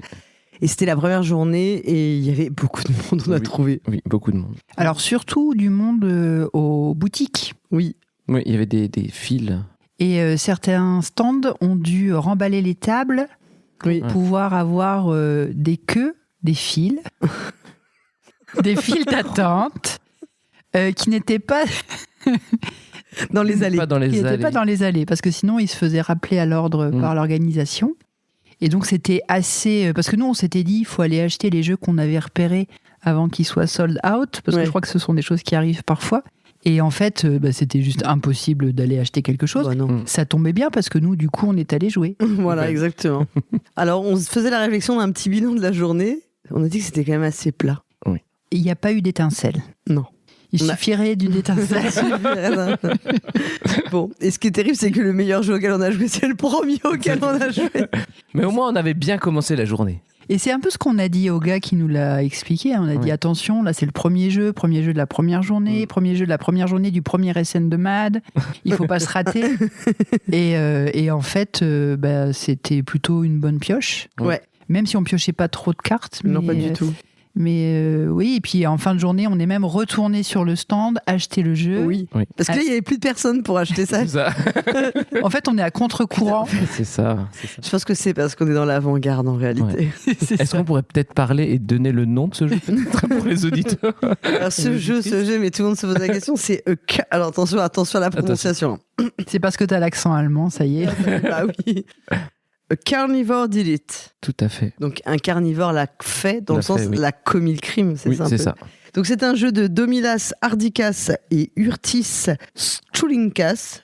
Je pense que j'ai pas très bien prononcé, je m'en excuse. qui est chez Horrible Guild. Ouais, Horrible Guild, c'est à suivre. Ils font souvent souvent une bonne pioche chez Horrible Guild. Voilà. Et donc en fait, c'est un jeu de déduction mais de logique qui nous a rappelé un petit peu les logigrammes d'une certaine manière. Alors, je vais faire mon auto-promo. Si vous écoutez le prochain capteur d'écran, je vous parle de A Clue by Sam. Qui est la même chose, une adaptation numérique qui est un peu dans le même esprit. Donc si vous aimez ça, vous allez sûrement aimer Carnivore Diddy. Effectivement, il y a un sujet avec le temps, la faille temporelle et tout ça, parce que tu parles d'une émission qui n'est pas encore sortie, mais d'un jeu auquel moi j'ai déjà joué, parce que tu en avais parlé sur les réseaux. J'en avais parlé avant, oui. Et c'est vrai que moi j'ai pris l'habitude de faire la partie le matin en me réveillant. Et effectivement, si vous êtes adepte de ce genre de jeu, eh bien... A Carnivore Did It could be. Je pense que un point pour Mad pour l'accent parmi nous trois. Ok, donc on va redire rapidement. En fait, c'est un jeu où on va avoir plusieurs carnivores. Enfin, plutôt, il n'y a pas que des carnivores d'ailleurs. Ouais. Il y a plusieurs animaux qui ont des caractéristiques, effectivement, de taille, etc. Et puis de régime alimentaire, je crois. Et en fait, on va choisir un des cas, enfin, une des possibilités. En fait, il y en a certains qui disent la vérité. On sait qu'il y en a certains qui disent la vérité. Voilà, on sait qu'on va avoir des phrases et on sait que certains mentent, certains disent la vérité. On ne sait pas qui, on aura un nombre. Et en fait, on va faire de la déduction en fonction des informations pour progressivement arriver vers la seule, la seule configuration possible, en fait. Et déjà, on peut dire qu'on a été hyper fort. Oui. Voilà, on en a fait 2 parties, ce qui prouve quand même que ça nous a plu. Et effectivement, moi j'ai trouvé ça super bien fait, super efficace. Disons qu'on s'est dit qu'en plus, c'est le genre de jeu auquel tu pourrais faire ta petite partie tous les jours pour faire ton défi 365 en t'ennuyant moins que d'autres propositions récentes. C'est ça, petit tips chez vous. Voilà. Ne rachetez pas le calendrier à base de dés. Non, qui sera probablement dans les flops 2025 de moi-même. Ouais, ça nous a vraiment plu et puis effectivement il y a plusieurs niveaux de difficulté. On a commencé par un niveau 3, niveau 4. Niveau 4 ? Ouais, il y avait 4 suspects. Ok, d'accord. Donc on a commencé par un niveau 4. Bon, en même temps, si c'est un niveau 1, il y a 15 suspects. Je ne suis pas sûre que le niveau 1 existe. Ah, c'était pour ça alors. À confirmer. Non, mais peut-être c'est un tuto, je ne sais pas. Et donc, on a commencé au niveau 4 et on a bien géré. Et après, quand on est monté au niveau 7, oui, on a senti qu'il y avait un peu plus d'embranchement possible. Mais bref, ça nous a vraiment plu. Et effectivement, on était très... Bon, écoute, quand même 3 joueurs-joueuses. On a tous les 3 acheté le jeu. Je pense que c'est un signe qui ne trompe pas. Sachant qu'on n'a pas la fièvre acheteuse, comme on dit. Pas du tout, on n'est pas comme ça. Nous, on est assez raisonnable. Voilà, on a envie que le coffre de votre voiture ferme sans que je suis obligée de laisser Matt sur une aire d'autoroute. Pour ça, s'il te plaît. Voilà, donc ça c'était notre premier jeu et franchement, il faut aimer les jeux de déduction de logique. Effectivement, si vous êtes hermétique à ça, ça ne vous plaira pas du tout. C'est un style très particulier et voilà, je pense que nous on était tous les 3 assez clients, donc ça marchait bien. Ouais, et l'effet leader peut être important dans ce genre de jeu. Oui, moi j'ai eu l'impression d'être insupportable pendant toute la partie, mais bon. On t'a laissé faire au numéro 4. Est-ce que c'est pas un jeu solo mais qu'on peut jouer à plusieurs cerveaux ? Oui. C'est quand même plus un jeu solo quand même que... Oui, mais qu'on peut jouer... Qu'on peut, comme dans une enquête, dire « Ah non, mais là, t'as faux. » Enfin, voilà. Pour aiguiller les autres, mais c'est vraiment solo. Hein, le truc, c'est l'avantage de jouer à plusieurs, c'est toujours pareil. C'est que si tu commences à bloquer, t'as quelqu'un d'autre peut te débloquer, en fait. Voilà, mais c'est pas comme c'est pas comme d'autres jeux de déduction où chacun fait sa déduction sur une même piste. Tout à fait. Ouais. Ensuite, nous avons été jouer à un jeu dont on a fait aussi 2 parties, mais pas pour les mêmes raisons. Parce que la première, on avait été tellement lamentables qu'on était un peu vexés. C'est Oh no, we crashed. Il faudrait qu'on fasse tout ça ensemble. Oui, c'est ce que j'allais dire. Alors, ne crions pas dans les micros, mais disons... Alors, Oh no, we crashed. Voilà. Un jeu de Gilly Levy et Kundra Manus chez Spielwiese. C'est un jeu en temps réel, enfin en temps avec un timer. On doit en gros, on s'est écrasé sur une planète, on doit réparer notre vaisseau et donc pour réparer, il nous faut des composantes. Il nous faut 3 composants pour réparer chaque outil, mais on n'a que un composant dans chaque main, donc il va falloir qu'on demande voilà, qu'on se coordonne et donc on va retourner des cartes puis ensuite les laisser face visible une fois et en jeter pour en récupérer pour essayer d'être le plus rapide possible. Nous, on avait 1 minute 30, c'est Oui, pour faire ça. 3, 1 minute 30. Bon, c'était pas foufou. Hein. En fait, ça fonctionne pas parce que il y a cette histoire de on n'a que 2 composants en main parce qu'on n'a que 2 mains. Mais au bout d'un moment, en fait, on a fait que retourner des tuiles et repérer les tuiles qui nous manquaient. Donc, en fait, ça marche pas. En fait, c'est chiant, quoi. C'est nul. Tu retournes, puis tu poses, puis tu peux les retourner. Reposer, après, switcher, en fait, il y a tellement pas de contraintes. En fait, faudrait devoir les laisser face cachée. Après, on nous a dit qu'on pouvait les retourner face visible. C'est sûr que face visible, c'est plus facile. Mais après, si tu dois les remettre face cachée et dire ah non, mais attends, j'en avais vu un là, faut que je le retrouve, ça peut être. En fait, je pense que le jeu ne repose que sur le fait que tu as un timer très très serré. C'est ça. Sauf que c'est un peu mince pour te faire un jeu qui soit digne d'intérêt. On a recommencé parce que premier truc, on était vraiment pas du tout dedans.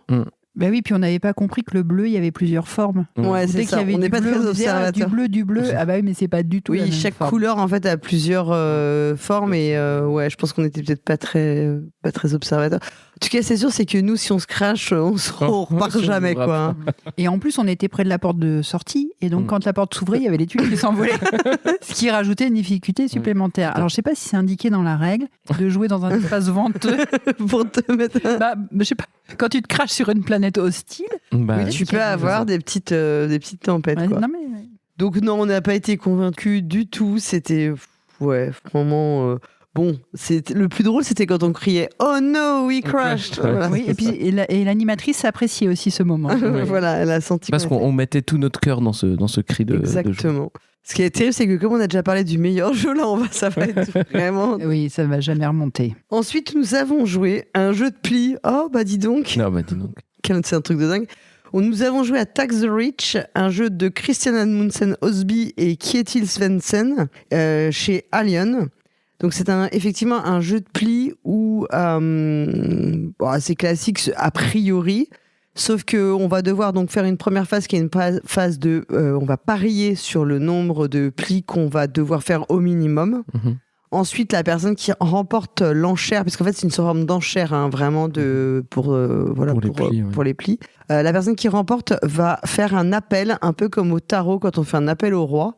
Donc la personne sera son partenaire pour cette manche. Mais bien sûr, ce n'est qu'une alliance temporaire parce qu'en réalité, on va quand même marquer des points qui nous sont personnels.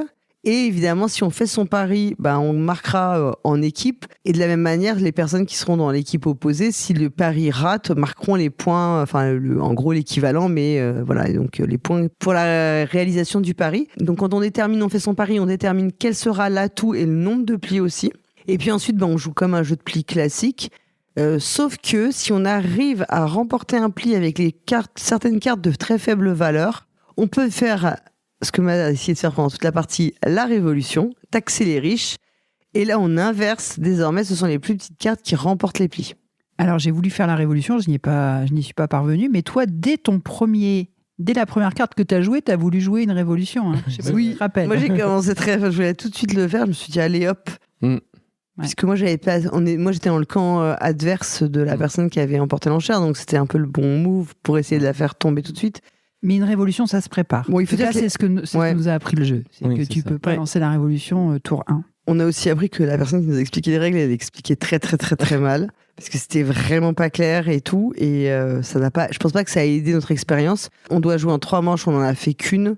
C'était vraiment quelconque. Oui, parce qu'en fait, la révolution, c'est vraiment circonstanciel de pouvoir la faire. Parce que comme il faut remporter un pli pour lancer la révolution, mais que les cartes qui provoquent de la révolution sont des petites cartes, ça veut dire qu'il faut gagner un pli avec une petite carte. Donc déjà peu de chance.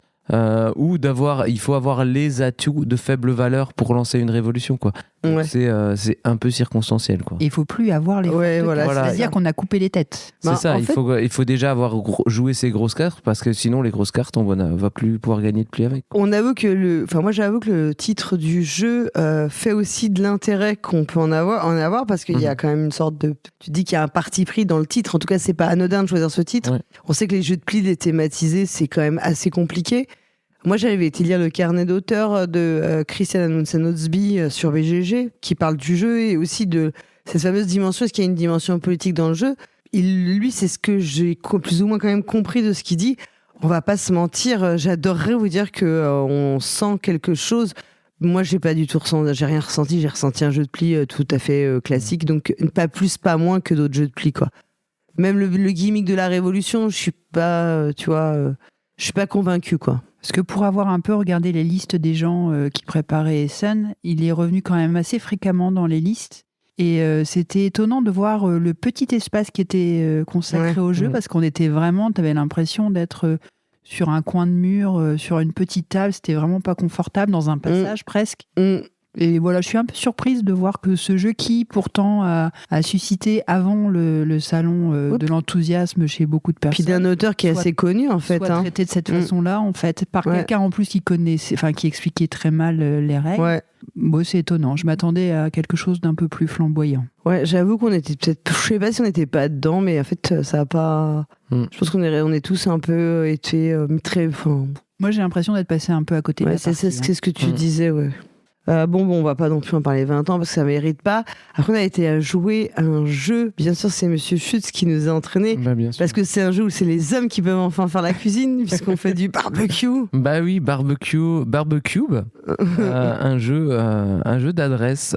C'est l'inverse du Docteur Maboul, en fait. Oui. Tu sais, dans le Docteur Maboul, on devait enlever des trucs avec une petite pince. Et là, on doit les poser avec une petite pince. C'est une pince à barbecue, hein, la fameuse pince à barbecue.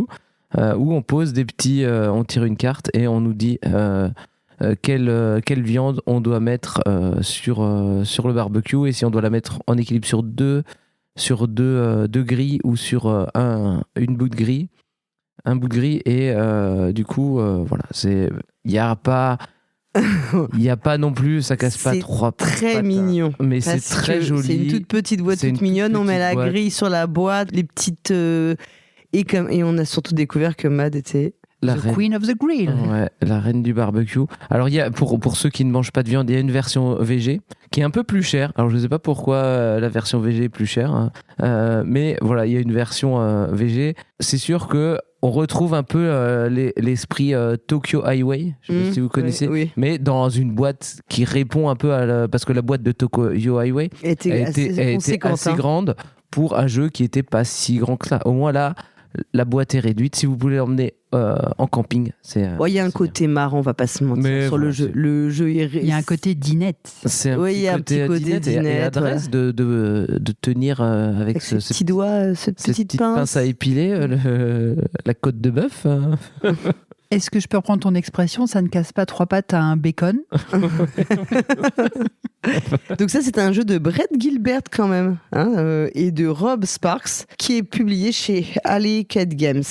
Ensuite, on a joué alors à Catchy, mais qui ne s'appelait pas comme ça sur la boîte qu'on a trouvée. Catchy Cat, qui est un petit jeu de pli à deux. On peut dire ça, Mad? Ouais. Oui, à deux. Alors attendez, je vais vous donner juste. Donc c'est un jeu de Yuko Y et qui est publié chez. Alors moi j'ai Journey Cat. Je sais pas si c'est le bon. C'était vraiment là le stand ou pas, parce qu'on n'avait pas la même couve. Nous on n'avait pas joué avec la même couve que celle qu'on voit sur BGG. Donc c'est un. Bon, déjà il y a des meeple chats très très mignons. Donc voilà, Manaya approuve ce jeu. Donc c'est un jeu de pli dans lequel on va avoir un chat content ou pas content, et selon l'humeur du chat, c'est celui qui perd qui rapproche le chat de lui, ou au contraire, si le chat est très heureux, on rapproche, c'est celui qui l'emporte qui rapproche le chat. Et puis quand on joue, les deux joueuses jouent des cartes impaires, en fait c'est ça qui fait changer l'humeur. Donc en fait il y a une forme de pli et de tir à la corde, puisque le but ça va être d'arriver à rapprocher le chat de nous.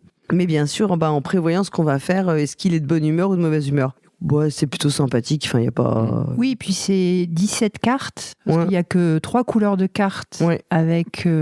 Ça va de 1 à 5. Et puis il y a un joker. Et puis il y a la carte premier joueur. Il y a 2 cartes avec lesquelles on ne va pas jouer. Donc il y a un petit peu d'inconnu. Tu ne peux pas connaître exactement tout ce qu'il y a. Oui, dans le jeu de play à deux, c'est sûr que sinon, tu sais que ce que tu n'as pas dans ta main, c'est l'autre qui l'a. Donc ça limite un petit peu l'intérêt quand même, en fait, de ce que tu fais. Et c'est vraiment le genre de jeu où quand tu commences à jouer ou à la première partie, tu te rends compte que, ah oui, d'accord. En fait, c'est un peu plus filou que ça. Oui. Il faut anticiper un peu plus. Et puis tu te prends à compter ce qui est tombé. Et puis à jouer avec sur les cartes paires et impaires. Donc, petite boîte aussi. Et c'est sympathique. Et on a passé un bon moment. Ouais. Ensuite, nous avons été chez Avalon Hill, où nous avons joué au nouveau jeu de Elizabeth Hargrave, dont la sortie est prévue pour le printemps 2026. Donc là, je pense que c'était la première... il était présenté à la Gen Con, mais uniquement comme ça, on ne pouvait pas y jouer. Là, je pense que c'est la première présentation où on peut y jouer. Donc c'est un jeu dont elle avait parlé quand je l'avais interviewé. C'est un jeu de collection sur lequel en fait on fait une promenade sur la plage et on va pouvoir récupérer des coquillages chaque type de coquillage va avoir un scoring différent. Et il y avait cette particularité, c'est que on a une piste d'ordre du tour à la Thèbes.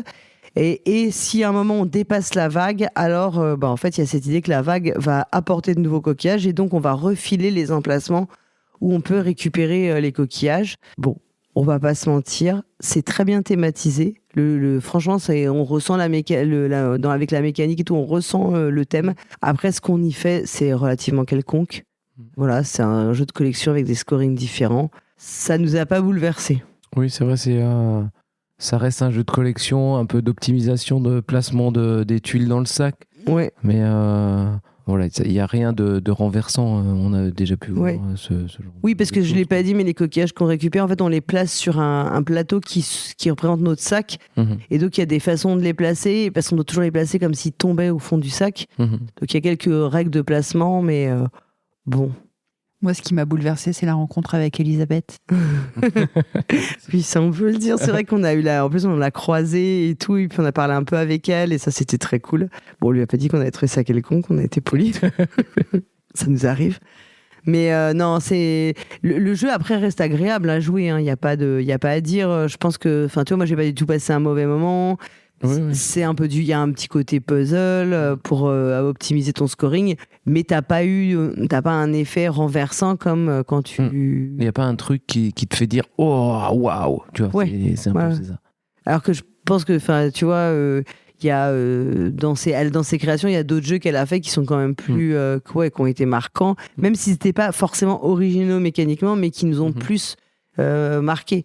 Là, ça reste... Alors, c'est agréable, c'est paisible et tout, mais je pense pas que... tu vois, ça laisse un souvenir impérissable.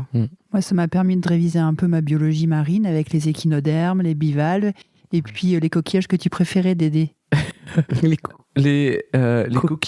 coquinasses. Les coquinasses. Les coquinasses. Donc, après cette partie de Sanibel et la petite discussion avec Elisabeth, nous avons été joués, je pense, au plus gros flop de cette journée. Voilà. Et alors, on l'avait dans nos listes, et dans plusieurs listes. Je pense que presque tout le monde l'avait. Bah oui, pour plusieurs raisons. Parce que déjà, le nom de l'auteur, et puis ensuite le visuel, puis il y avait cette... promesse d'un peu d'enquête. Ouais. Et donc, ça faisait pas mal de choses qui fait qu'on a convergé là-bas. Ouais, le jeu, c'est Severton, un jeu coopératif. Je vais pas dire tout de suite le nom de l'auteur. Je vais garder un peu le suspense parce que moi, j'avais pas tilté, en fait, à ce moment-là, où on a joué que c'était cet auteur-là. Donc, c'est un jeu coopératif avec des petites missions à remplir pour une sorte de groupe de gamins qui enquêtent à Prague, puisque en fait c'est inspiré, si j'ai bien compris, par une série de livres ou d'histoires de tchèques. Ça vous donne un petit indice sur l'auteur, du coup. C'était nul à chier, c'était affreux. C'était, y a un thème qu'on ressent à aucun moment. Alors, il se trouve qu'on connaissait pas l'histoire, mais en principe, on peut en faire abstraction. C'était super. C'est poussif. On a 4 cartes pour faire des déplacements et peut-être une action qu'on n'a jamais faite. Qu'on n'a jamais rencontré. Donc, on se déplace et puis on récupère des cubes, plus ou moins de cartes. Là, on avait une mission qui nous demandait de récupérer des cubes, mais les cubes étaient sur la droite du plateau. Nous, on commence sur la gauche du plateau. Donc, moi, les cubes étaient plutôt à gauche du plateau et moi, j'étais à droite du plateau. Peut-être t'étais en face. Mais j'étais en face. Et du coup, on se dit, on va devoir se déplacer. Alors, on se déplace. Est-ce qu'on joue toutes nos cartes pour avancer plus loin, pour récupérer des cubes? Mais après, au prochain tour, on va c'est vraiment, loin, donc... Pour moi, c'est vraiment la représentation de tout ce qu'il y a de pire dans certains jeux coop. Voilà, où on te dit qu'il faut vaguement que tu discutes pour coordonner tes actions. Mais y a pas. Sauf que t'as rien qui. C'est chiant à mourir. T'as aucune tension. C'est pas intéressant. Et surtout, il y a quand même la volonté de réutiliser ce thème-là, enfin en tout cas cet univers-là, et de le retranscrire. En fait, tu ressens rien. Et je fais la comparaison avec, tu vois, j'ai joué au Destin de la communauté, donc la version un peu de Matt Leacock, qui c'est pas du Pandémie-like, même s'il y a on trouve quand même une filiation, mais qui est dans un univers, forcément celui du Seigneur des Anneaux, donc qui a énormément d'importance. Là, pour le coup, je trouve que c'est beaucoup mieux restitué et tu ressens beaucoup plus l'univers qu'on te propose. Là, il n'y a rien. Et alors, moi, je suis sortie de la partie. Donc, c'était nous, on a joué sur le stand de Our, mais je crois que c'est un jeu chez Albi. On est sorti de la partie. Enfin, je crois qu'on n'a même pas fini, tellement on se faisait chier. Je te confirme, on n'a pas voilà, c'était vraiment. On s'est regardé, on était d'accord tous les trois. Et d'un coup, je vois que c'est un jeu de Vladash Fati, là. Et là, je me suis dit, waouh! Eh ben. Ben oui, mais on peut pas être au top tous les jours. Ah non, je confirme. C'était vraiment affreux, quoi. Enfin. Ouais. Après, est-ce que c'est un truc de commande sur le livre, sur l'histoire du truc Peut-être que c'était, je sais pas, son livre préféré quand il était plus jeune, j'en sais rien. Enfin, tu vois, s'il y a un truc particulier qui explique qu'il a fait ça, mais mécaniquement, c'est c'est vraiment, pour moi, c'est vraiment ce qu'il y a de pire dans le coop, quoi. Le truc. Je crois que le mot poussif a été prononcé. Ouais. C'est ce qui qualifie le mieux le jeu. Voilà. Parce que même les phases de maintenance et tout ça, c'est. Oui, après, en plus, il y a des. On joue, il y a une petite horloge qui nous donne l'ordre du tour. Il y a 6 ou 7 phases. 6 ou 7 phases et on joue à une phase, quoi. Après, c'est que des phases de maintenance. Oui. On vérifie si l'objectif est fait. On avance le jeton. On avance les méchants. On avance les méchants. On repioche un nouvel objectif. Voilà. Et en fait, c'est que voilà. Et en fait, nous, ce qu'on fait vraiment, il y a un cadran sur les 7. Ouais, totalement. Alors ensuite, très rapidement, on a été joué à Top 10 Torteux, donc qui est le Kinderspiel 2025, qui est un jeu de Wolfgang Warsch chez Schmidt. Bon, c'était un peu compliqué parce qu'on avait, c'était pas du tout sur le stand de Schmidt, mais c'était sur le stand plus qui était, je sais pas, qui était étiqueté Kinderspiel. C'était la règle était en allemand, personne n'était, était en mesure de nous expliquer le jeu en anglais, en tout cas. Bon, c'est un jeu enfant, donc on s'est dit, allez, on prend le pari avec nos restes d'allemand ou une traduction Google Trad. Bon, on a eu un peu galéré. C'est un jeu d'estimation qui fonctionne très bien, qui est très réussi. On empile nos petits gâteaux. Voilà, et tout. Je pense qu'effectivement c'est super cool avec des enfants. Voilà, après ça m'a pas non plus renversé en tant que, tu vois, même si on n'est pas plus des enfants, on est quand même capable de se figurer un peu on a quand même capable encore un peu de se projeter. J'ai pas trouvé ça non plus extraordinaire. Voilà, c'était marrant d'y jouer pour se dire qu'on avait joué. Un jeu primé de l'année. Oui, ça restera pas en mémoire. Ensuite, on est efficace. On a été joué à un jeu qui s'appelle Snake Charmers. Je sais pas si je l'ai bien prononcé. Tu l'as pas prononcé en allemand? Le nom en allemand était assez cool. Falsche Schlangen. Ouais. Un jeu de toute la famille Brandt qui était chez Spielwiese, qui est un jeu de bluff. Où je trouve que le pitch est un peu compliqué à expliquer. Bon, on va dire qu'en gros, on va avoir, nous on était 5, on va avoir plusieurs cartes en main. Il y en a qui sont les serpents, ils ont une façon de gagner. Les autres ont une autre façon de gagner. Et le but, c'est un peu d'essayer de se refiler les cartes, parce que selon les cartes qu'on se refile, ça va permettre de faire avancer l'objectif des serpents ou l'objectif des humains. On va pas rentrer dans le détail. C'est un peu spécial quand même. Moi, au début, j'avais rien compris. Faut être honnête. Oui, c'est pour ça qu'on a eu envie d'en faire tout de suite une deuxième, parce c'est en jouant la première partie qu'on a compris un peu comment ça se jouait. Bon, moi, ce que je trouve amusant dans le jeu, c'est que parfois, tu te retrouves à laisser penser aux autres que tu es en train de mentir, alors que c'est la configuration, alors que c'est la configuration des cartes qui fait que t'as pas le choix. T'as pas le choix. Et ça, tu le comprends au fur et à mesure. C'est pas à la première partie que tu réalises la chose. En fait, je trouve que le jeu, ce qu'il a d'intéressant, c'est qu'il a quand même une certaine... C'est pas juste du bluff, c'est que comme tu le dis, il y a une subtilité à saisir dans le comment arriver à tes fins. Pour arriver à ces fins, c'est super difficile en fait. Particulièrement quand tu fais le serpent. Mais j'ai l'impression que les serpents, la tâche est plus ardue. Ouais.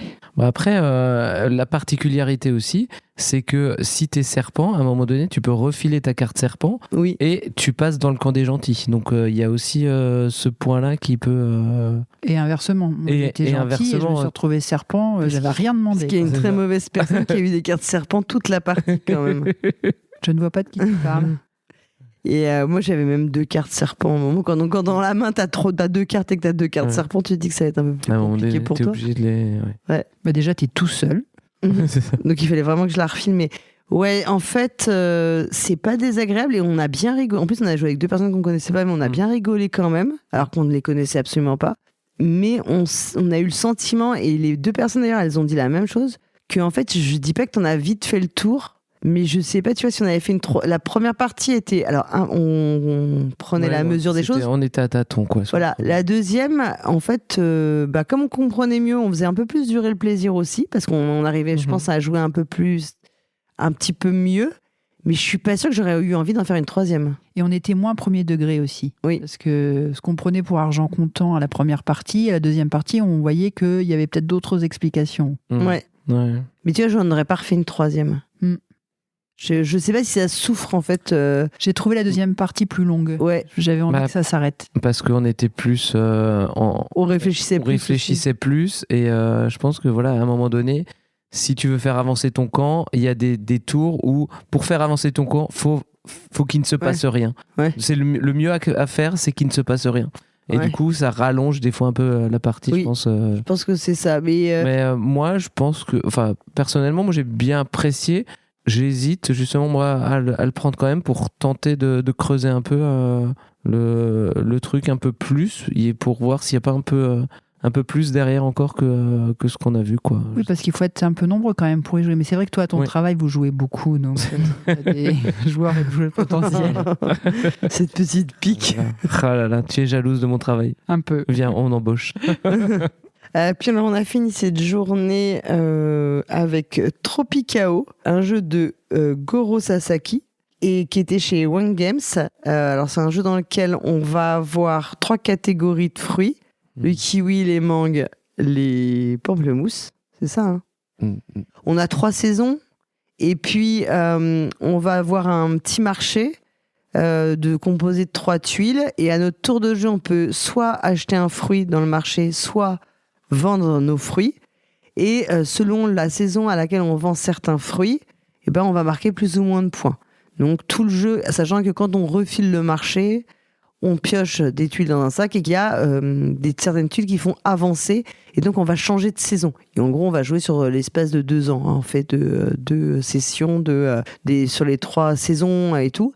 Alors donc c'est juste un jeu de tempo de quand est-ce que je vends. Il y a un peu de prise de risque, allez, je prends un fruit, sachant pas tout de suite. Parce que il suffit qu'on on tire 3 tuiles saison à la suite et puis en fait il y a une saison qui a sauté et on se retrouve, si on voulait faire la vente, on va potentiellement perdre des points. En fait, le jeu était pas désagréable, c'était en fin de journée, même d'ailleurs on parlait plus. En fait, c'était pas désagréable, mais c'était un plat. Oui, c'est ça. Voilà. Enfin, c'était pas palpitant. Ouais, moi je me suis pris un malus à un moment donné, j'avais rien demandé. C'est ça. Et en plus, lors de notre partie, les premières saisons sont arrivées très vite. On a vite changé la première. Et à la fin, c'était interminable. Ça ne terminait plus, quoi. Ouais, en fait, c'est un jeu qui provoque aucune émotion, aucun plaisir, aucun même. T'es ni triste.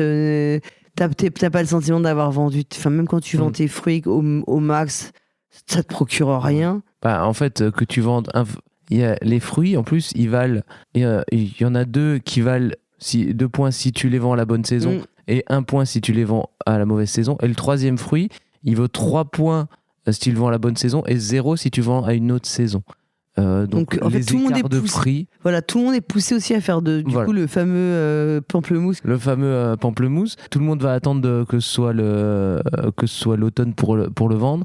Et les autres, t'en as, c'est bien, t'en as pas, c'est un point où tu le vends à la bonne saison ou à la mauvaise saison, c'est un point de différence. C'est pas. Mais en fait, c'est un jeu où il y a aucun enjeu, j'ai l'impression. T'as aucun enjeu dans ce que tu fais, tu le fais comme ça. Je sais pas. Est-ce que je peux rajouter un jeu? Non, okay. Interdit. Non, mais bien sûr que si, évidemment, monsieur Chut. Un jeu de comme Martin? Non, même pas un jeu de comme Non, Parce que là, pendant que nous on est à Essonne, il va sortir 4 jeux. Bah oui. Le prochaine émission de jeu de rôle, préparez-vous, c'est une spéciale comme Martin. Non, on a croisé Seb du Passe-Temps et il nous a conseillé Planepita, un jeu de croquignol. Mais avec des aimants, avec une partie un petit peu intelligente où il y a des aimants. Alors c'est un jeu de Aizuke Fujinawa, Kazunori Ori, j'aurais dû éviter. Et c'est chez Spitz Lab, SZPILAB. Si vous trouvez ça. Bref. On mettra dans le billet. Vous le lirez dans le billet parce que. Donc en fait, on a une cible au milieu avec un œil qui signifie le trou noir. Et en fait, on va faire des pichenettes pour amener donc notre palais sur la cible pour pouvoir gagner des points. Et on va pouvoir, au moment où il est il est placé, il vaudra 2 points pour avoir la majorité dans le cercle. Et on va pouvoir donc le retourner. Et si on le retourne, on se rend compte qu'il est aimanté de l'autre côté. Et s'il est aimanté, du coup, en faisant des pichenettes, on n'arrive plus à le déloger. Donc, c'est pour assurer plus des places. Mais bon, il vaudra qu'1 point quand on comptera les majorités, quoi. Et donc après, il y a un petit truc encore où le trou noir, le palais qui représente le trou noir, on peut le déplacer. Et il prendra tous les jetons qui sont dans le même cercle que lui. Donc il y a certains trucs qui vont pas scorer et du coup on rajoutera des bonus, des points pour mettre pour qu'au prochain tour cette zone là ait plus de points pour un petit peu booster le truc, quoi. Moi je trouve que ce jeu il résume bien notre journée parce qu'à un moment donné tu retournes les palais comme les chats de Kachi que tu retournes. Ça vaut 2 points comme les fruits qu'on vend au marché là qui sont à 2 points. Et le trou noir comme Severton. C'est ça. Et à la fin, t'envoies tout balader, c'est ça, comme au croquignol. Non, mais oui, voilà. Donc, c'est sympa. Moi, j'avais pas beaucoup de jeux de pichenettes, donc je l'ai pris. Très bien, on va s'arrêter là. Ouais.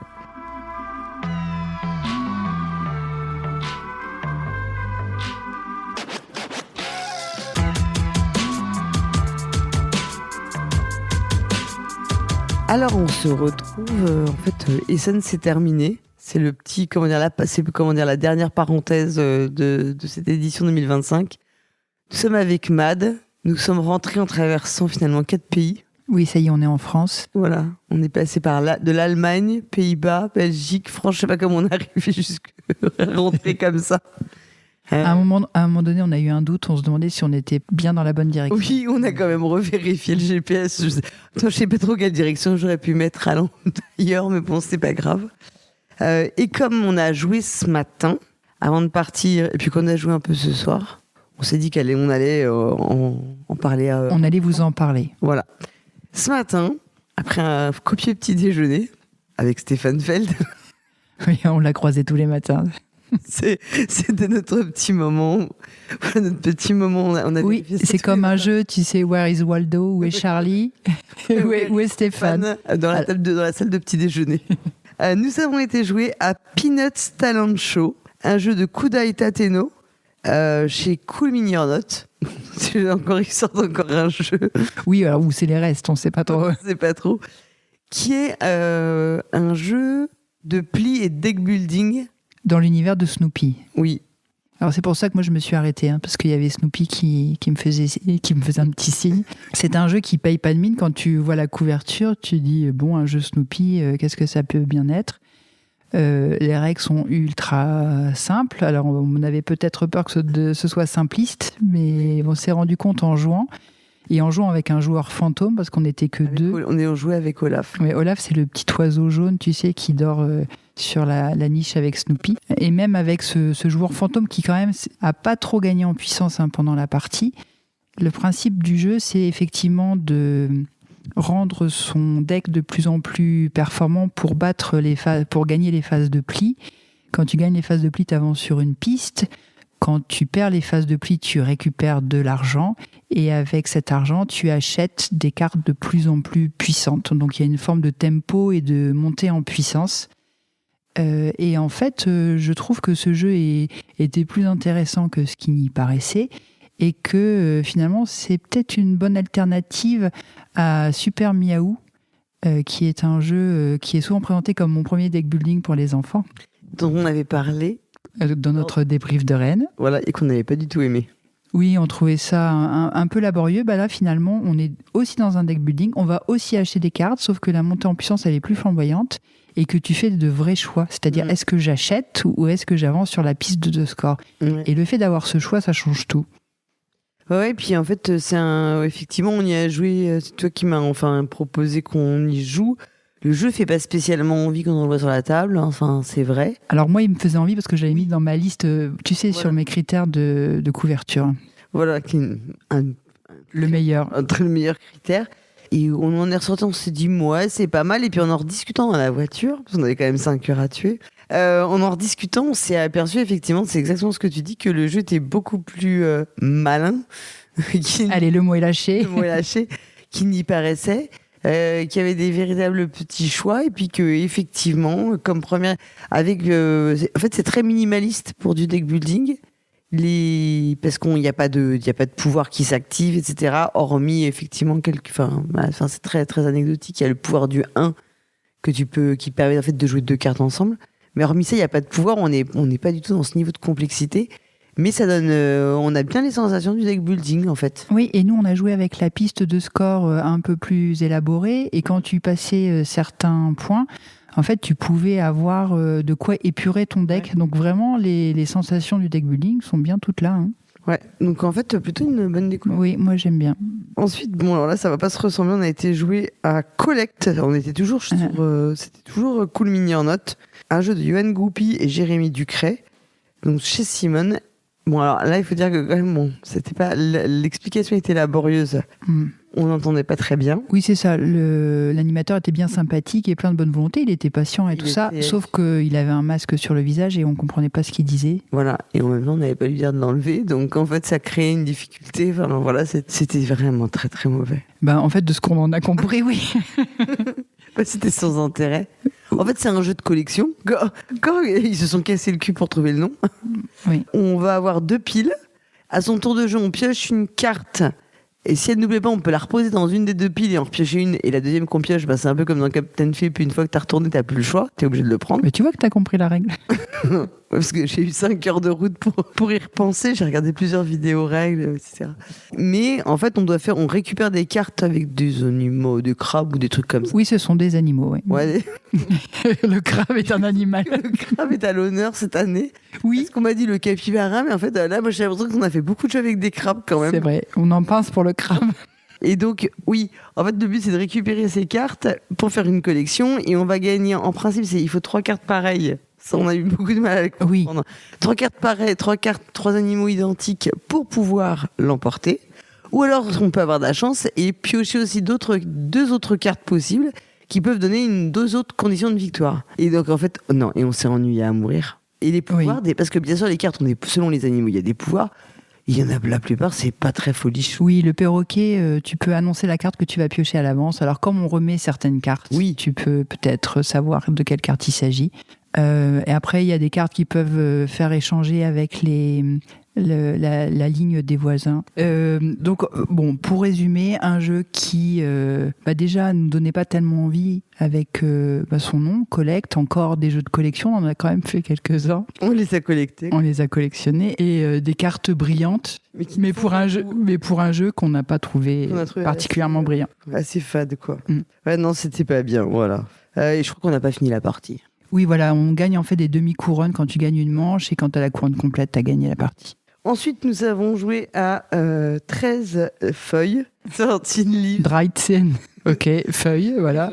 C'est ça, donc 13 feuilles, ouais. Bon, bref, donc 13 Leaves, donc, qui est un jeu qui est d'ailleurs sorti. Nous, on a joué avec la version de Cranio, mais c'est ce qu'on se disait, c'est qu'il est sorti en réalité il est sorti en France chez Gigamic.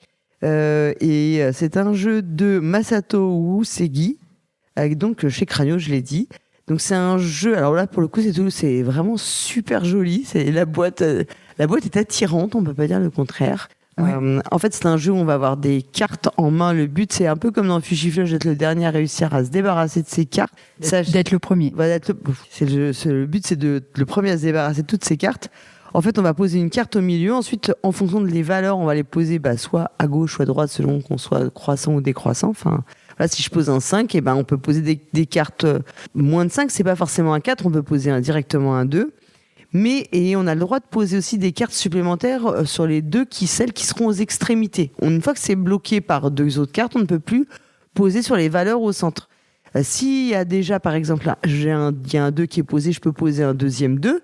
Mais ensuite, pour poser des 2, il faudra que je puisse en poser 2, puisqu'il y en aura déjà 2. Ça fait beaucoup de 2 là. Oui, et les 1, il faudra aussi avoir une paire de 1. Voilà, et ainsi de suite, en fait. Bon, sachant que toutes les cartes toutes les valeurs ne sont pas dans le même nombre dans le paquet. Si je ne peux plus rien poser, alors je dois reprendre une carte qui est au centre dans ma main et j'ai passé pour ce tour. Et donc, celui qui est le dernier à rester en lice, lui, il va rien récupérer, donc il se sera débarrassé des cartes, de certaines cartes de sa main, et en plus, il n'en aura pas repris, donc il se rapproche un peu plus de la victoire. Oui, et tu as gagné assez rapidement d'ailleurs. Tu dis un peu de chance, mais tu t'es bien débarrassé. En ce qui me concerne, j'ai commencé avec 10 cartes et j'ai fini avec 12. Donc autant te dire que ça ne s'est pas passé tout à fait de la même façon pour moi. Donc on retrouve un peu des saveurs de carreau combo où il faut augmenter la valeur ou même Odin. Enfin voilà, avec un jeu où il faut se débarrasser de ces cartes. Mais je trouve que c'est une mécanique de défaut, c'est un peu... Je sais pas, un peu. Moi, ça m'a plus fait penser un peu à Fugiflush, je sais pas pourquoi, alors que c'est pas du tout le même tour. Oui, si, parce que dans Fugiflush, il faut que les cartes se combinent de même valeur. Là, je pense que c'est ça qui. Ouais, c'est plus ça. Oui, et puis quelque chose d'un peu plus linéaire aussi, d'un ordre. Et puis il faut monter. Il faut. Bon, tu l'as dit, la boîte est absolument sublime. C'est un bel objet. Rien que ça, en fait, c'est un bel objet. C'est tout bête, mais. J'ai failli le prendre pas pour y jouer, mais pour l'exposer, en fait. T'aurais pu quand même y jouer parce que c'était pas désagréable. Oui, c'était pas désagréable. Enfin, j'ai un peu subi la partie, c'est pour ça que je suis peut-être un peu moins enthousiaste. Mais oui, très, très, très, très, très beau. Bon, moi, je lui décerne le prix du plus beau jeu qu'on a vu. Ouais. Ok. Ensuite, on va finir avec le. Alors là, on va pas finir tout de suite, mais en vrai, on va parler du dernier jeu qu'on a joué sur le salon. Et si on se rappelle, en fait, le premier jeu auquel on avait joué, on avait été très enthousiaste. Et on va dire que le dernier jeu auquel nous avons joué, finalement, c'est un peu comme dans 13 Leaves, hein, tout ce qui est ventre a disparu. Oui, c'est vrai. Un jeu qu'on a adoré, c'est Taylor Master, un jeu à partir de 3 ans. Donc, vous voyez, c'est vraiment un jeu familial, un jeu de Splash Juang et qui était, alors nous on l'a, l'éditeur, qui est crédité en éditeur, c'est Wells Entertainment et Xiaomi. Ça, je regarde la fiche BGG, mais je sais plus. Enfin, ça, on a dû l'acheter sur le site de Plate parce qu'on l'a acheté direct après. Donc, Taylor Master, c'est un jeu absolument charmant pour 2, dans lequel on va avoir une petite sonnette et ça a toute son importance. Chacune des joueuses va avoir son petit tapis en tissu. Napperon en tissu, qui représente des carrés avec des couleurs et des formes. En général, il y a 4 ou 5 couleurs, mais pas plus, je crois. On a des sortes de petits pochoirs qui représentent soit un pull-over, soit un pantalon. Et puis, on va, au fur et à mesure, tirer des cartes. Et en fait, on doit reproduire avec notre pochoir le modèle de vêtement qui est sur notre carte. Et dès qu'on a réussi à le reproduire, on va taper sur la sonnette pour dire qu'on a terminé notre vêtement. On prend la carte, puis on continue jusqu'à ce qu'à vider le paquet. Et forcément, celle qui gagne, c'est celle qui a réussi à réaliser le plus rapidement possible les motifs demandés. Au niveau matériel, c'est absolument charmant. Et même au niveau jeu, franchement, c'est simple à jouer, mais c'est vraiment pas simpliste. Parce que pour des jeux d'observation comme ça, alors je rappelle, c'est à partir de 3 ans, donc vous attendez pas non plus à des trucs ultra compliqués. Mais il y a quand même des moments où il faut penser les vêtements, les dessins qu'on a autrement. Donc il faut être capable de penser à retourner ou bien avoir, finalement de se dire que ça pourrait être, il suffit juste de flipper son pochoir pour être dans le bon sens, pour faire exactement le bon motif. Donc ça nécessite un peu de se dentiser, je sais pas comment dire, de se projeter quoi dans le motif en fait du vêtement. Oui, parce que la pièce de tissu, elle est découpée en carrés Et certaines fois, le modèle, parce que le pochoir a exactement la taille de ce carré, et parfois il suffit de trouver le bon carré pour réussir le motif, le modèle, sauf que parfois c'est à cheval sur 2 carrés, donc ça t'oblige à regarder aussi ton tissu différemment. Et comme tu l'as dit, il y a une question de symétrie. Voilà, si le triangle jaune il est en haut à gauche, si tu le mets en haut à droite, c'est pas le bon modèle. Donc toutes ces considérations font que c'est un peu amusant de chercher tout ça. Et puis tu parles de la sonnette, mais c'est pas une sonnette agressive comme on pourrait l'avoir dans certains jeux. Moi j'ai pensé à ce vieux jeu de Ni oui ni non où tu as une sonnette absolument insupportable. À chaque fois que tu fais une erreur, la sonnette te réprimande.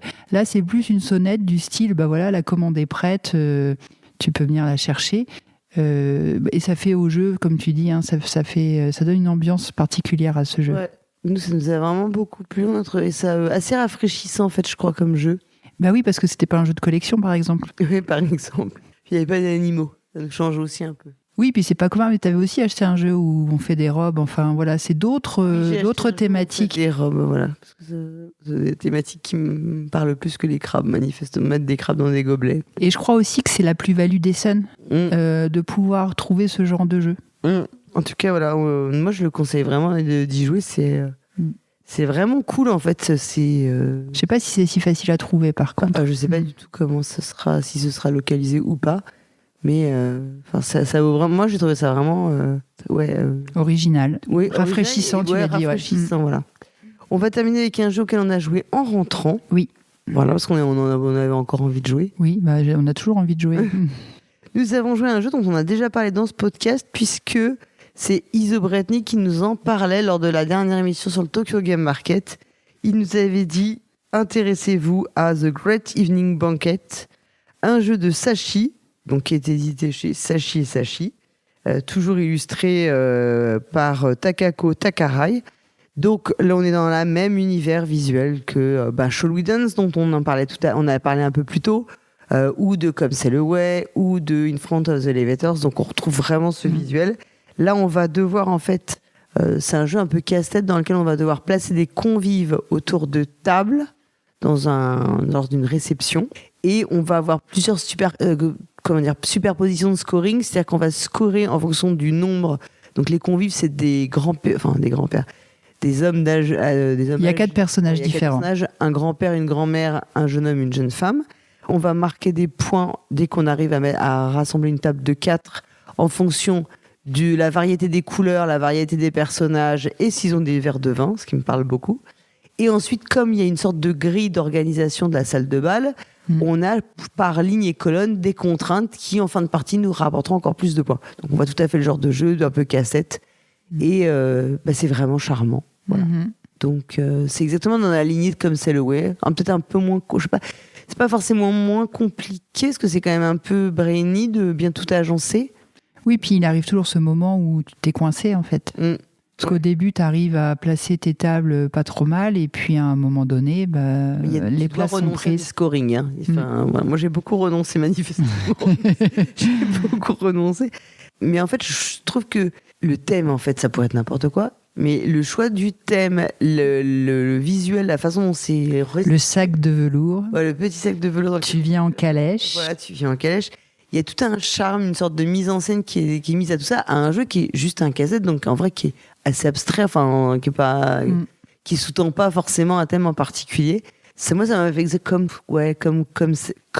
Sail Away, c'est dur à dire.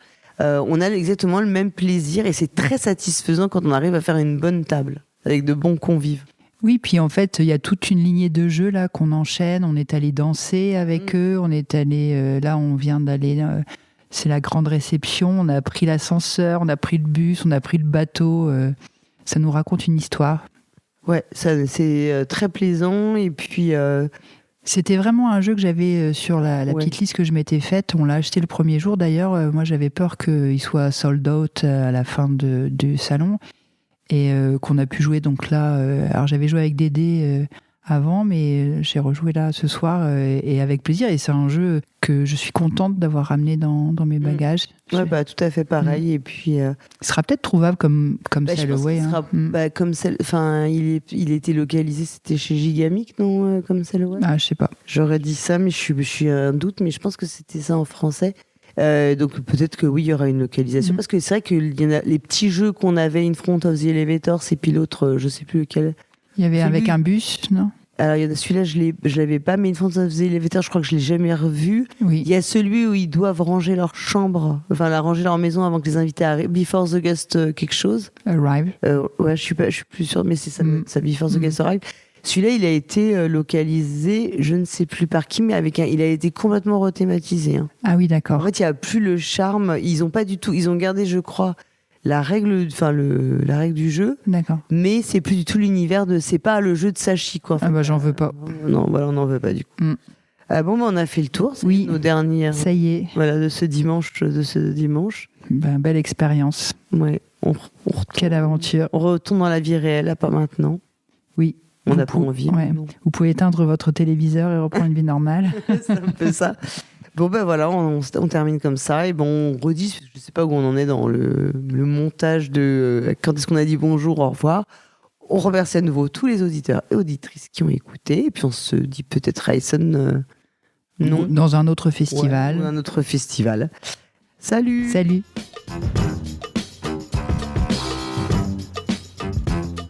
Cette émission, enregistrée principalement à Essen entre le 23 et le 26 octobre 2025, est produite par Paul Gara et Hammer. Toutes les informations utiles et les titres des jeux abordés dans cette émission figurent dans le billet de cet épisode sur notre site lepointdepaulgara.fr en un seul mot.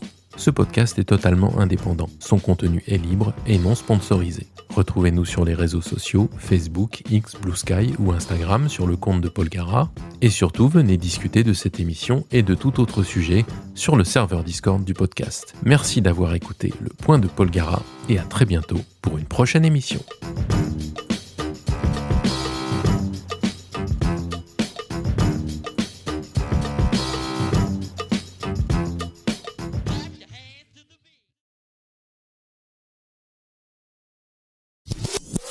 Donc ça te donne un peu plus de fil à retordre et je sais pas, Mad est morte de rire. Oui, parce que j'étais en train d'imaginer ce que ça pouvait être un niveau 1. En fait, c'est un animal qui dit I didn't do it. Il y a un menteur.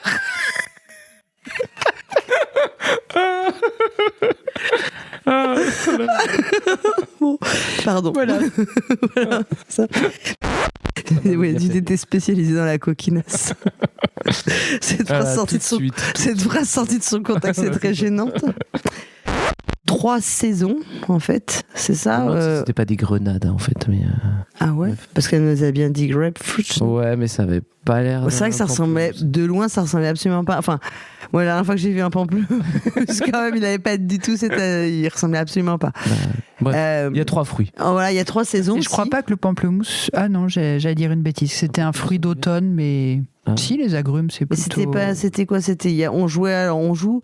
Moi, je propose d'appeler le fruit mystère pamplemade. Mais non, parce que là, tu prends le melon. Finesse. Bon, bah écoute, je pense que on va s'arrêter là parce que. Oui, non, c'est. Et pas que pour parce qu'on était bien accompagnés. Non mais qu'est-ce que vous me faites dire? Non, tu le dis très bien toute seule. On n'a pas besoin de te pousser.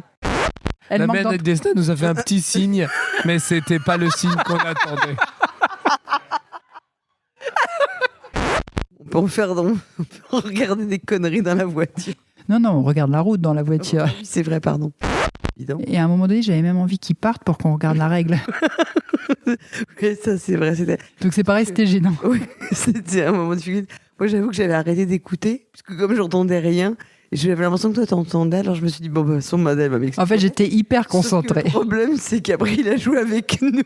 J'espérais qu'il allait partir. Il est jamais parti. Alors c'est pareil, ça se fait pas de demander d'enlever son masque, mais ça se fait pas non plus de demander est-ce que vous pouvez nous laisser. Alors, du coup, on avoue que c'est nous qui sommes partis avant la fin. Oui, c'est ça, en fait, on n'a pas fini le jeu. C'est quelques minutes qu'on enregistre. C'est la fatigue qui parle. On a besoin d'être en rire et chanson ludique. Voilà. Mon Dieu, je m'attends au pire. C'est ça. Et à un moment donné, le monsieur m'a dit, vous avez gagné. C'est dans Astérix, ça, pardon. Oui, c'est ça. Et en fait, j'ai pas vu venir. Alors, je vous rassure, et Matt est totalement sobre, donc je ne bois pas une goutte, donc non, c'est la fatigue de ces quelques jours. C'est quoi ce bruit? Je crois qu'il y a un hibou. C'est Manaya qui ronfle. Oui, c'est Manaya qui ronfle. Mon Dieu. Nous avons la CEO dans nos locaux d'enregistrement qui est venue vérifier. Il fait sa sieste.